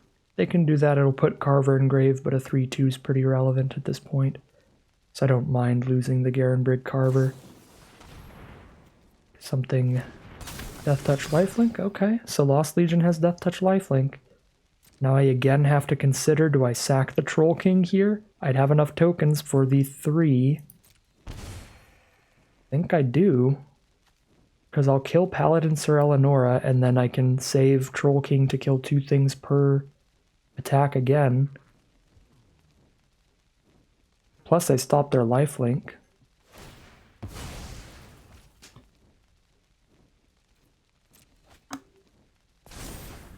But I don't play around exile this way. That's the one big flaw.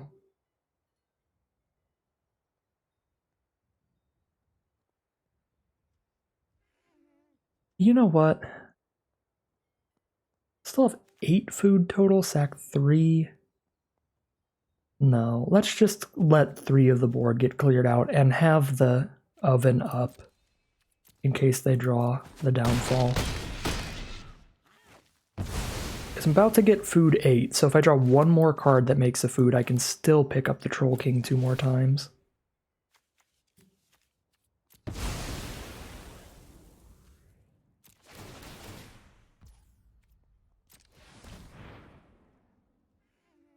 Full control, decline, noble up top, yep. Oop. Well, I guess that is how I want to play for the trail, so we'll do that. Tempting Witch out muscle. Oh, I guess we get to see the exact order of our deck at this point. Out muscle up top. If I pay again, it's forest, so let's pay again and put those on the bottom.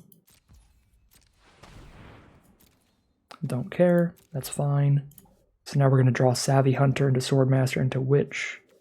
I had a clump of 6 spells in a row right now. Yeah, so every time you sack the Trail of Crumbs, in case you get to an endgame like this, I guess you should full control so you can order your stuff. So when you get to the late game, you get to have a stacked deck of exactly what you want to draw in a row.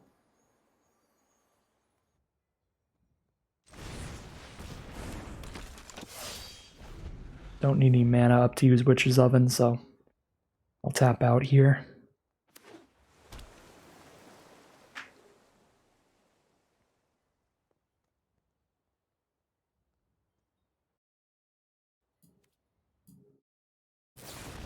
There's the Festive Funeral to kill the Troll King. It's going to die either way. Might as well sack it to Oven and get food out of it.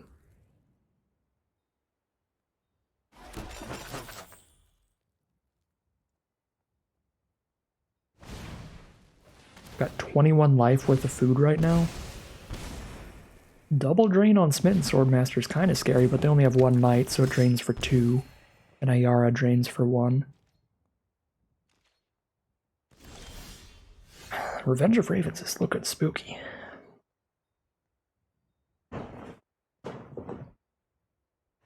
I have 0 knights on the board for my Swordmaster. Pay a bunch and get to outmuscle off of bringing back Troll King. Still just slowly but surely chipping away at their board. I think I do just attack with a 6/5. They'd have to double block to kill a Witch Stalker, and I'd kill 2 creatures off that as well. We'll attack with everybody that would kill at least 2 creatures. So that would be Tree Folk, Witch Stalker. Then we cast Savvy Hunter and return Troll King. And hold up a bunch of mana so I could eat a bunch of food. Just absolutely devour if something super bad happens. Here's the chump sack. They're down to 7 cards. They're milling out before me. We can actually just start going crazy with Trail of Crumbs, I guess.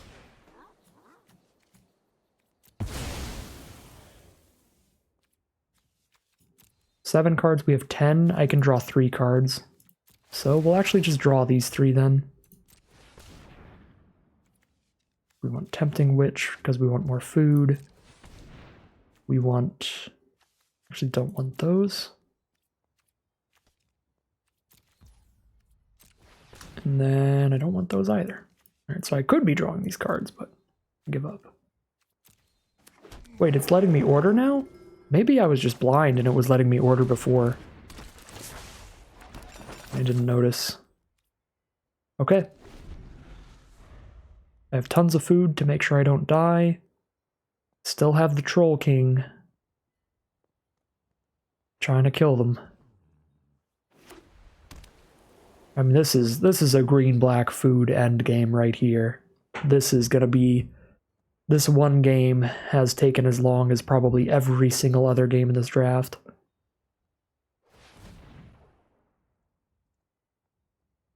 combined.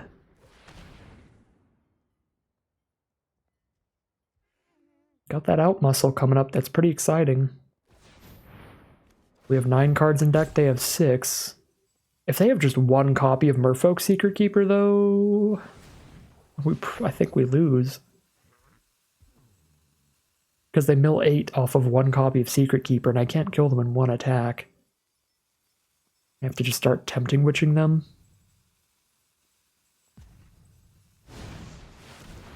Okay, there's a Reaper of Night for a big juicy blocker. Oh, Sir Conrad's really scary. So I need to outmuscle Sir Conrad. I mean, I just need them to not have Merfolk Secret Keeper. We just lose if they do. So I probably shouldn't play around it. And also I can't, because now I'm going to have 8 cards in library, so if they have it, and we're dead.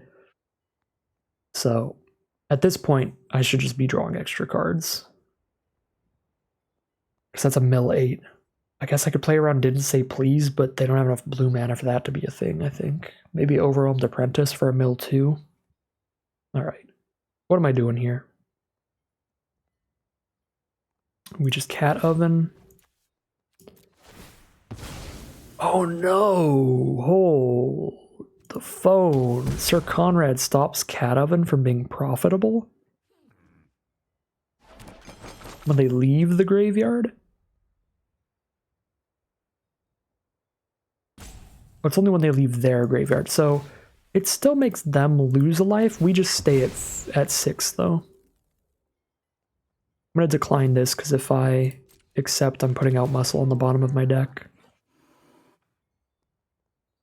Okay, so Witch Oven is still profitable, but barely.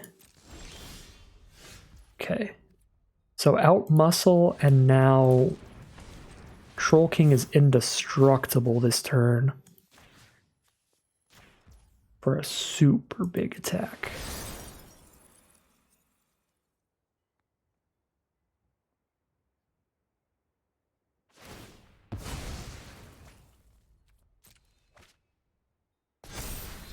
They are down to 5 cards.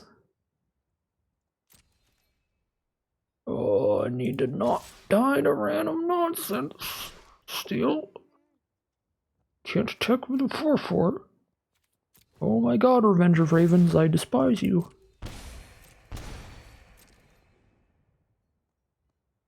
Might have to start dipping into Feasting Troll King's backup plan.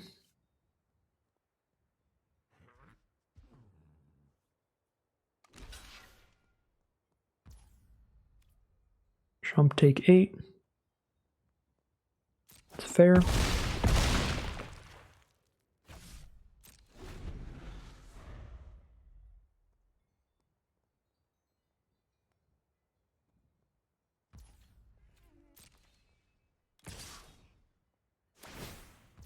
What up, Reaper of Night? Howdy doody. We obviously dip into that backup plan here.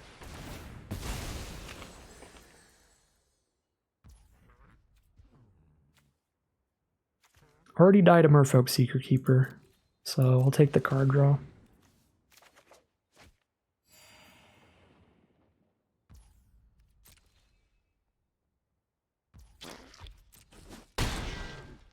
Down to 3.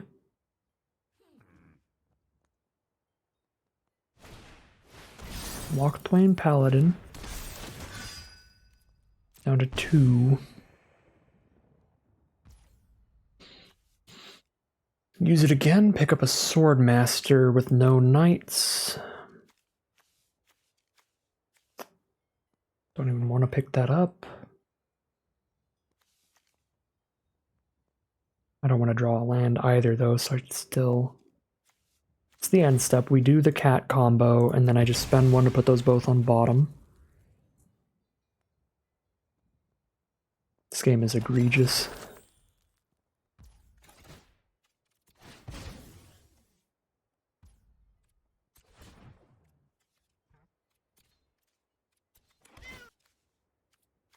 If I use it again, I draw a Noble or Rose Thorn. There's nothing left that matters. So no reason to use Trail of Crumbs, actually. They're at 17. I could start flinging food at them, but then I have less food for the Troll King. And for saving myself. Good God.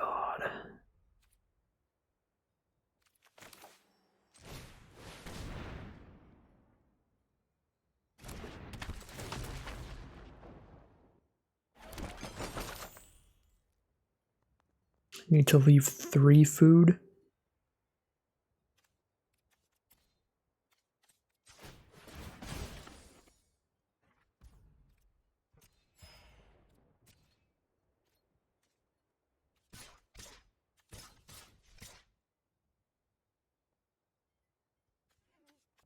Puts me to 2. I need to eat 1 more food to not die in the sky, putting me back to 5.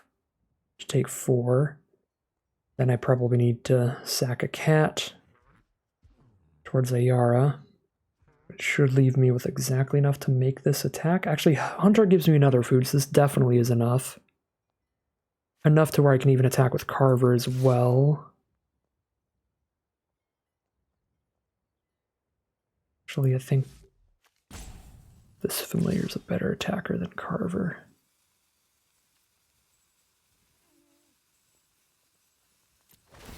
Go to 1.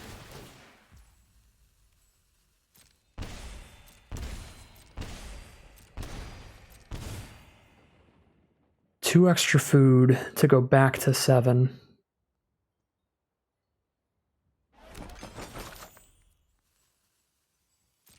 And Oven Cat to go to 8. We clear out their blockers a little faster now.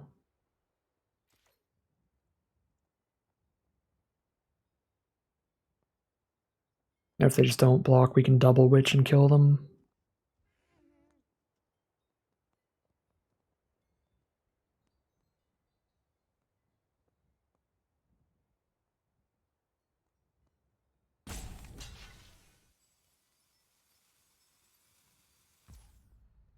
Chump the tree folk. Take 18. They're going to try to get a hubris kill on me where I try to double witch them and then they have something to survive.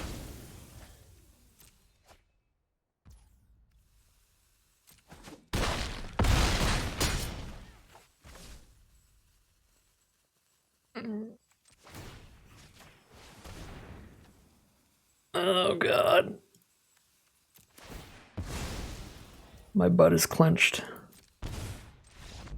Oh my God. I wonder if they had a Secret Keeper in there. In those last 4 cards. I mean, it's possible they even drew a Secret Keeper off of the Ayara and then couldn't do it. Well, we found the victory. I guess the 40-minute long game was worth it in the end for us. I do feel pretty bad for our opponent. Because that was insanely drawn out, but a big part of that was Revenge of Raven's fault, so. Oh my God. We do find a victory in game number 5, meaning we are 3-2 at least. A 50-50 run this time. But we'll see if we can't grab a couple more wins as we head into game number 6. Hopefully a bit of a quicker game this time around. Here we are now for game 6. Got that Trail of Crumbs getting going. Gonna have to just play a cabin turn 1, get the tap land out of the way. But we have got some food for this Trail of Crumbs. We've got a golden egg and 2 tempting witch to make more food.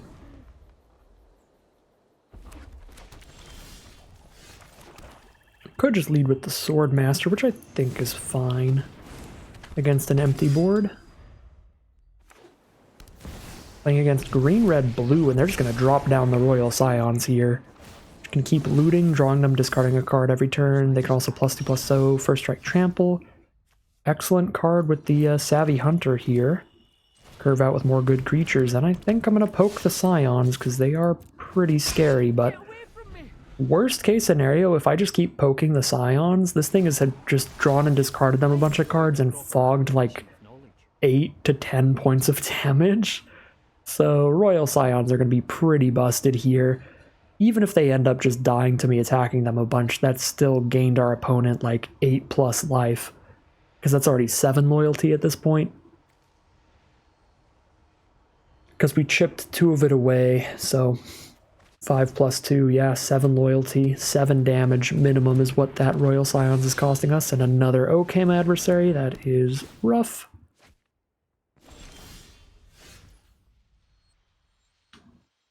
Card is really good against a green deck. 2 mana, 2/3 Death Touch, draw a card whenever it hits somebody is a ridiculously good rate. And that is why you can only cast it for that rate if you're playing against green. If I attack the Scions, they get to try to draw cards flat off of adversary, but even if I don't attack Scions and hold the Savvy Hunter as a blocker, they can just use the +2/+0 First Strike Trample on their Death Toucher, and then it's a 4 power Death Touch First Strike Trample, which means unless I have 4 first striking creatures, it's going to just trample over and draw them a card and kill my whole board. So I actually think they should have just let Scions take the damage and then just buffed on attacks there. But we don't know what else is in their hand. Maybe that ends up being right for them. But I think that worked out really well for us. They did take the trade, because that is what I was worried would not happen. What is my strategy here? I was worried the adversary was just going to start getting in there.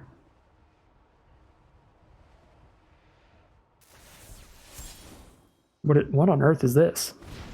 Oh, they have their own Feasting Troll King. Well, that's pretty good. They're going to have to find 3 food tokens to get it back, but shouldn't be super hard to do. They are only partially green, though, so not a whole ton of food production in blue and red. So it should take them some time to get there, but it will be really good when they do. I'm really trying to find another land, ideally. Can't really get through this Curious Pair with anything in my hand, so I should probably just set up Trail of Crumbs. Do I get greedy and play Golden Egg and see if I draw land off of it? I think I do, because if I don't, I still play Cauldron Familiar. If I do, Golden Egg plus Trail of Crumbs is a great use of my mana this turn. But our deck in general is pretty slow. It gets some beef late game, but I think it's slow enough that just an early game creature like Royal Scions is gonna just rip us apart. They've at minimum gotten like draw 3, discard 3 at this point. Maybe even draw 4, discard 4. No, this is land 6. So they've gotten draw 3, discard 3. They fogged like 2 points of damage and traded off elsewhere. What on earth am I even doing? If they get to 8, that's when they just win. Draw 4 and then shoot any target for a bunch of damage. So ideally they get to 9 and then they do that and start ticking up again. Can't damage Planeswalkers with Tempting Witch, that's an issue. They've got 2 mana up.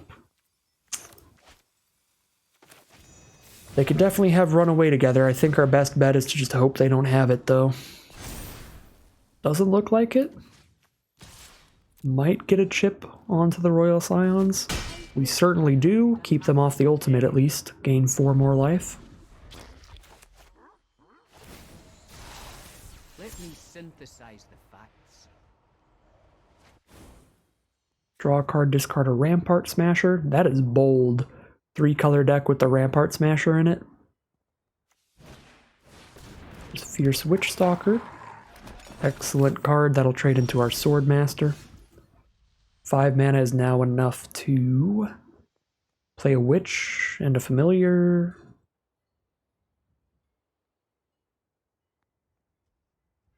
I'm at 26 and I have a 4-power Lifelinker on board. I think I throw a food at them and draw a card rather than eat a food and draw a card. But I do want to draw a card here. Let's see what we can find.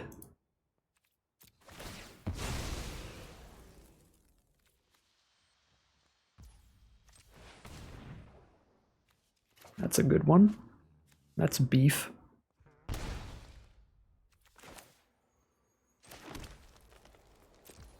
Alright. As long as I can keep the Scions off the ultimate, I think I'll try to get some chip damage on them, I guess. But we're definitely just trading at this point, yep. Trade for the Fierce Witchstalker. Drop the Cauldron Familiar. Pass from there.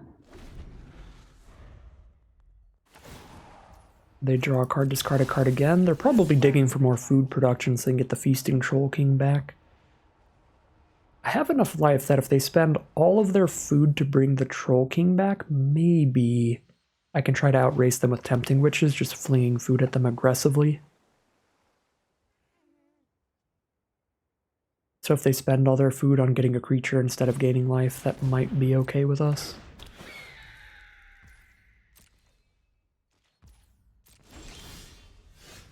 Okay, they get a gigantic flyer.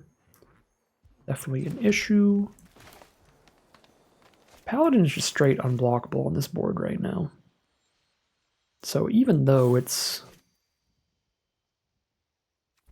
cheaper, I'm still gonna play that instead of the Tree Folk, I think.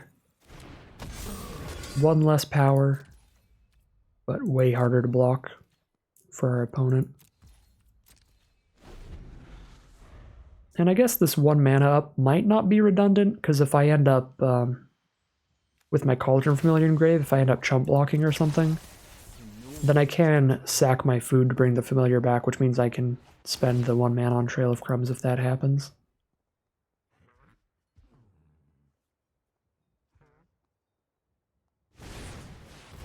Uh-oh.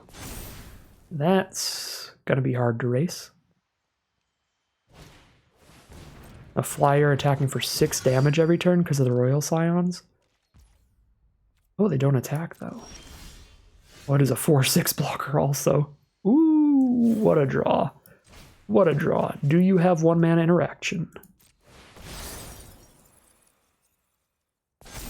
They don't. Top deck like an absolute champion. You want to know how to get some more wins in? That is how. Now I can just kill the Royal Scions. They don't really have a choice. I guess they can chump block with Maraleaf. I think either way is fine. Hitting the Scions for 6 or hitting their face for 6, and either way probably convinces them to chump also. So I think they both play out exactly the same. My plan is crystallizing.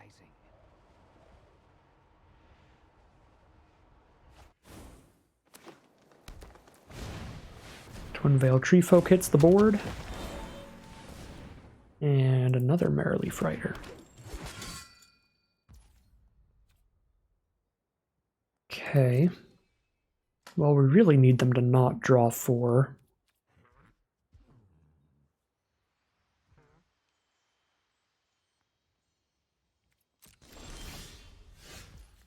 But I can't stop them from doing it. And just trade Paladins to Tree Folk, force that. And then we drop our own Tree Folk. Attack the Scions with that at least to clear out the rest of their board. Same thing's going to happen if I try to attack their face. They can go up to 22 with those food tokens.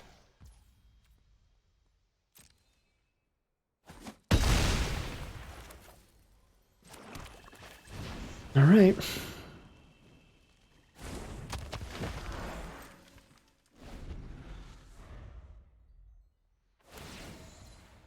Royal Scions has made it to 8. They could just cash them in for the draw 4 immediately, or they could go for a little bit of greed here. And try to get chumps 2 turns in a row to make sure they're still on board after the ultimate, but I think just ultimating now should be good enough. Maybe not against Witch's Oven. That's a good draw.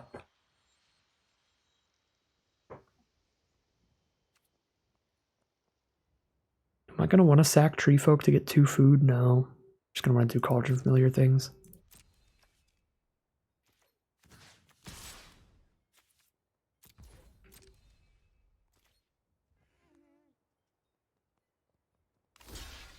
Go for the double block trade, alright. Clear out some of the board.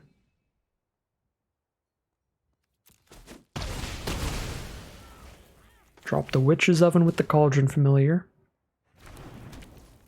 Drop a Tempting Witch. If I had one more mana, I'd love to play another Witch. But I think I want to have my mana up to Trail of Crumbs it up.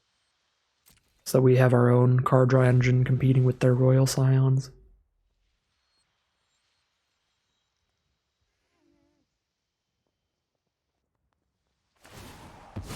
Alright, so they're just going to take the draw 4. Maneuver into position. Then charge and strike. Kill one of the witches.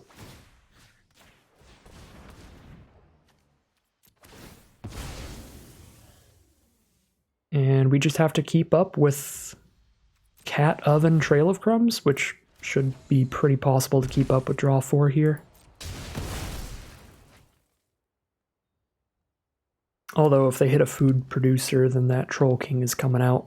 That's going to be the part that's difficult to keep up with. Because it's got Trample, so we can't just trump every turn with Familiar.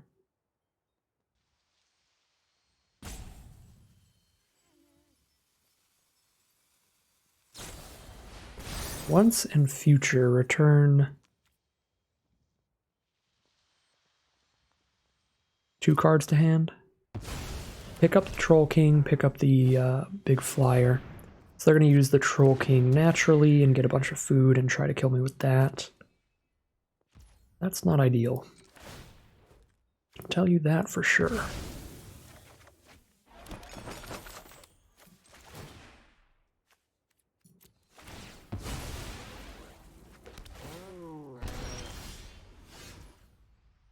Okay.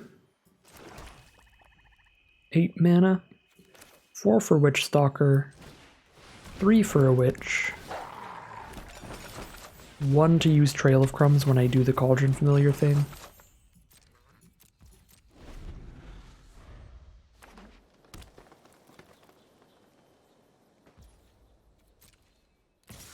Poke me with the Griffin.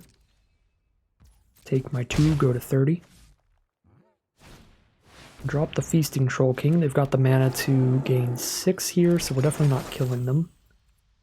They're going to go for the pass turn. We do the Cauldron Familiar thing. And eke our way down the Trail of Crumbs. And they're just going to gain the life immediately so they know exactly what they're at. They're at 15. I guess they're keeping the next food. Looks like.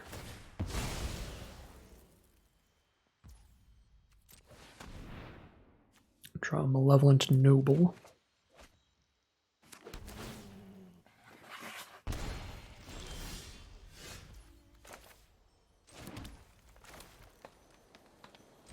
Got 4 mana to double Witch and Trail of Crumbs each time.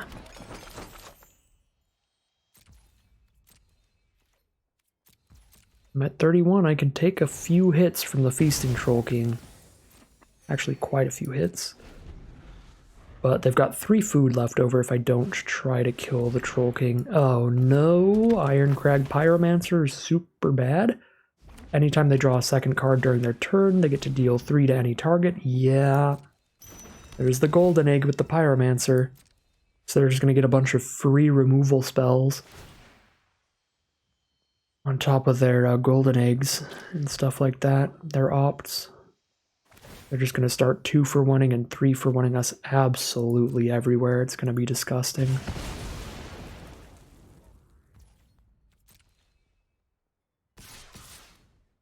Send in the Griffin, send in the Troll King. I kind of feel like we have to try to kill the Troll King, but the problem with that is, even if I do kill it, they kill both of our Tempting Witches and just leave us with a Witch Stalker while they have the 3 food to just pick the Troll King back up, and then when we don't have the Witches, it doesn't matter that we ate through all their food.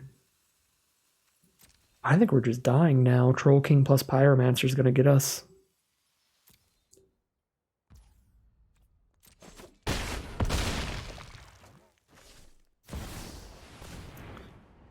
Okay, we're definitely dying. Great Henge is pretty unbeatable. Well, on the plus side, at least 2/3 of our losses feel like unwinnable matchups. Royal Scions, Great Henge, Pyromancer, Feasting Troll King. I don't think you can fault me for losing against cards of this quality. That's just kind of gonna happen.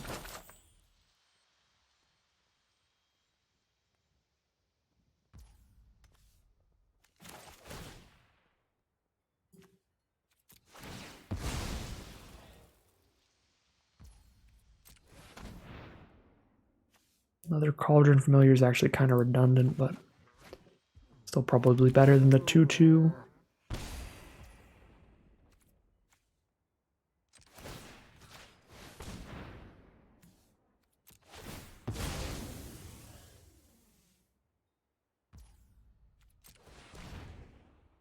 Land.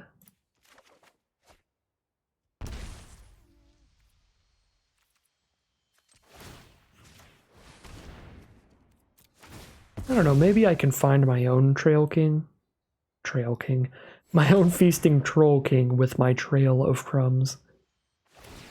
And that would be our solution here. Just block their Troll King with our Troll King.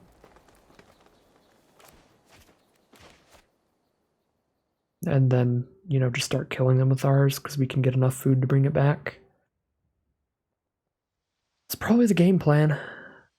I'm not going to have any good blocks with the Tempting Witches, so I'll do one right now, digging for the king.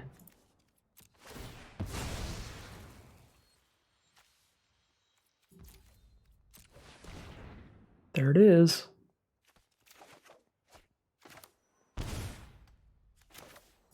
So we drop that down. Trade with theirs on blocks. And they can't even, like, Ironcrag Pyromancer it.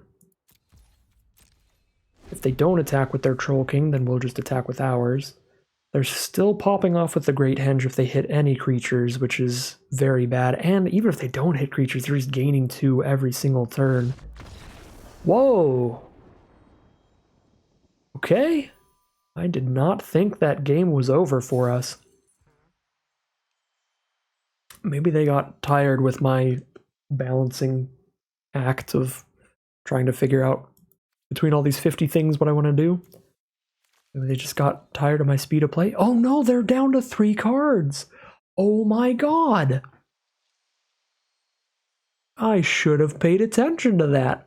We found out why they conceded. They were down to 3 cards left because of Witching Well, Kenneth Transformation. Royal Scions mainly drew them like 10 cards because they did draw a card, discard a card, draw a card, discard a card, draw a card, discard a card, draw a card, discard a card, draw 4. I should have remembered that and realized that. I was so certain it was over. I think it's because, I mean, their deck did not look that small. These sleeves had me really confused because, like, this looked like more than 3 cards to me. This looked like still a pile of a bunch of cards. So that's probably why I was confused, because usually you can just glance over and be like, oh, they still have a bunch of cards. But this is 3 cards. Oh my god, I cannot believe I didn't notice that, but I am super glad that I stuck around, of course. All right. I would have realized eventually, for sure, because I was going to start talking about how the Great Henge makes sure that they're going to be gaining life and getting a bunch of value. And then eventually I think my brain would have gone to like, well, maybe if they draw too many cards off Great Henge and they can't break through our board state, we can win. But for some reason I just completely forgot that they drew like at least 10 additional cards earlier in that game as well, so they just milled themselves the whole way out. All right, crazy way to end it. Didn't even see that coming. I'm sure many of you in the comments section saw it coming for sure after all that Rowan usage. But yeah, my brain just wasn't thinking on that aspect of the game. So 4-2 it is as we head into game number 7. Pretty bad opening hand, mana-wise, so we're going to have to take the mulligan here. We're also against Icky, one of the best drafters on Arena. A a ranked draft grinder that just goes for it, always at the top of the leaderboards. So Icky is a very good player. I think they stream occasionally as well. I don't think I've checked out their stream, but they are a very good player, so if they do, you should definitely check that out if you're looking for some very high-level gameplay. But I've definitely seen them on the leaderboards and heard their name. I think I want to get rid of Out Muscle here and just try to just familiar oven it out. Still have the Witch Stalker for later. So turn 1 familiar and see where we go from there. Turn 1 Wildwood Tracker, great card. I've had a deck that just goes for turn 1 Tracker and been pretty happy with it. No blocks. Drop the oven. Pass the turn.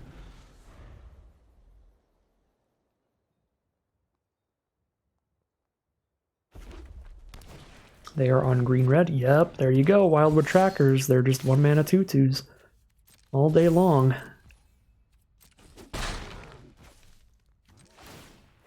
Do our familiar thing. Triggers on blocks too, yeah. So the familiar is not going to get any attacks in here.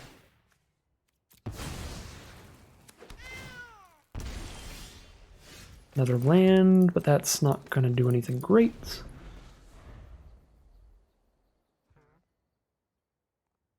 Now we can start block sacking, stopping even more damage and being really annoying. As you do.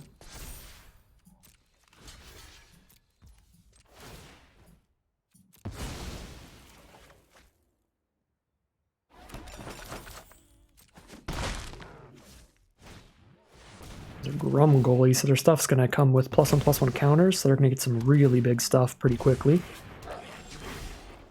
4/4 should be decent for now. That's the hope.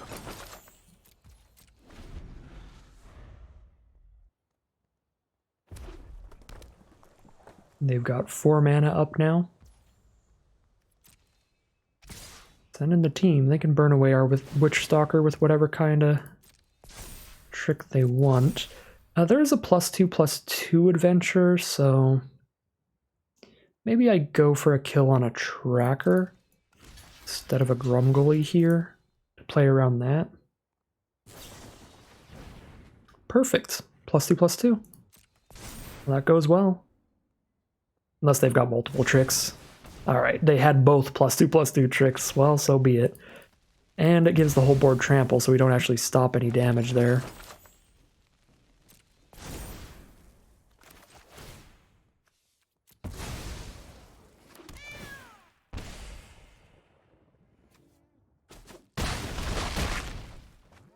Down to 13. Draw a Smitten Swordmaster. I guess we are dropping that, aren't we?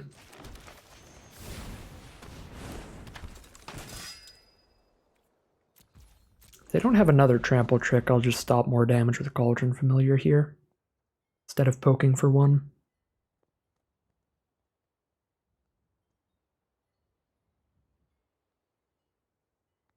Well, I'm happy with our plays so far. I think we've done as well as we can. I think we found the correct block last turn. They just had 2 tricks. But that definitely shows off that playing around +2/+2 tricks is worth it. They had 2 different +2/+2 tricks.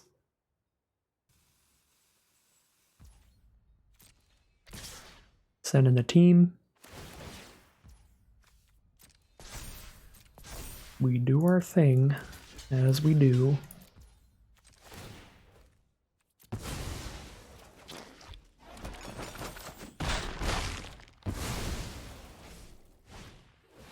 Sir Farron, that's a very big one. 2/2 that gives something +2/+2 every time it attacks. If they make it bigger, it's going to give the other thing even more extra power every time it attacks. Tempting Witch. I guess it's better. No, it's not better than a land. The land would be way better. Never mind. That's not great. But it can block Sir Farron, I guess. The Wildwood Tracker is going to be attacking as a 4/4 now, though. Or Grumgoalie is, whatever they want to target with Sir Farron. And they're going to be drawing cards off Keeper Fables. This is pretty deadly. They only draw one card, right? Yeah, they only draw one card either way, so let's kill Sir Farron here.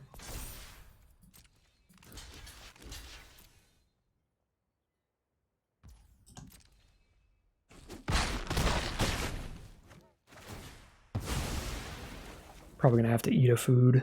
Should probably do that right now while I have extra mana.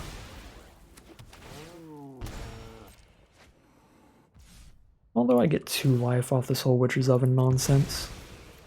Maybe not yet.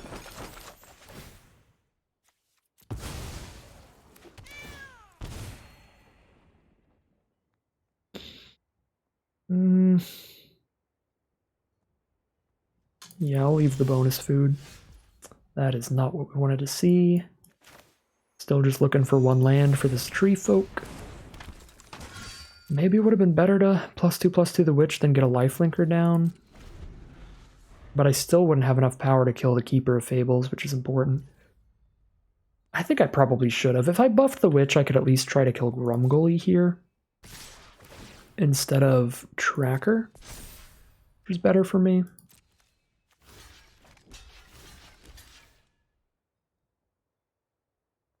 But they would still be drawing a card. We can't stop that. Unless I trump with the Tempting Witch, which I don't think is where we're at.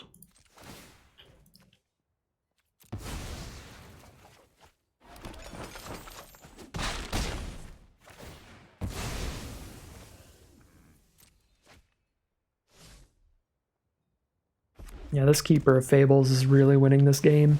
Without the Keeper, we probably could have grinded it out here, but they've drawn 2 extra cards off of that now, which is keeping them in. Keeping them drawing the extra threats.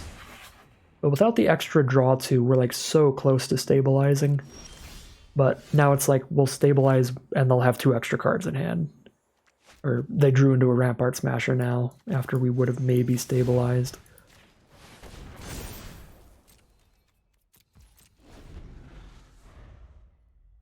But now we're just super dead. They've got a 6/6 and a 5/6 at this point.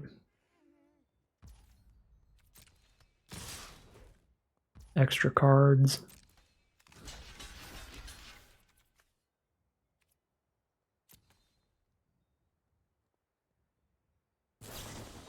And they've got the barge in for Grumgully, and now they just trample over. It's pretty dead.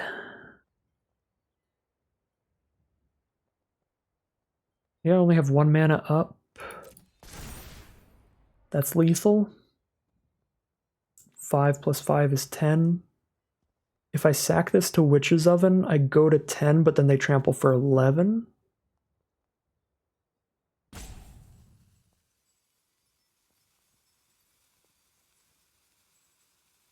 Yeah, we're dead no matter what, but I guess I'll play this out just to make sure.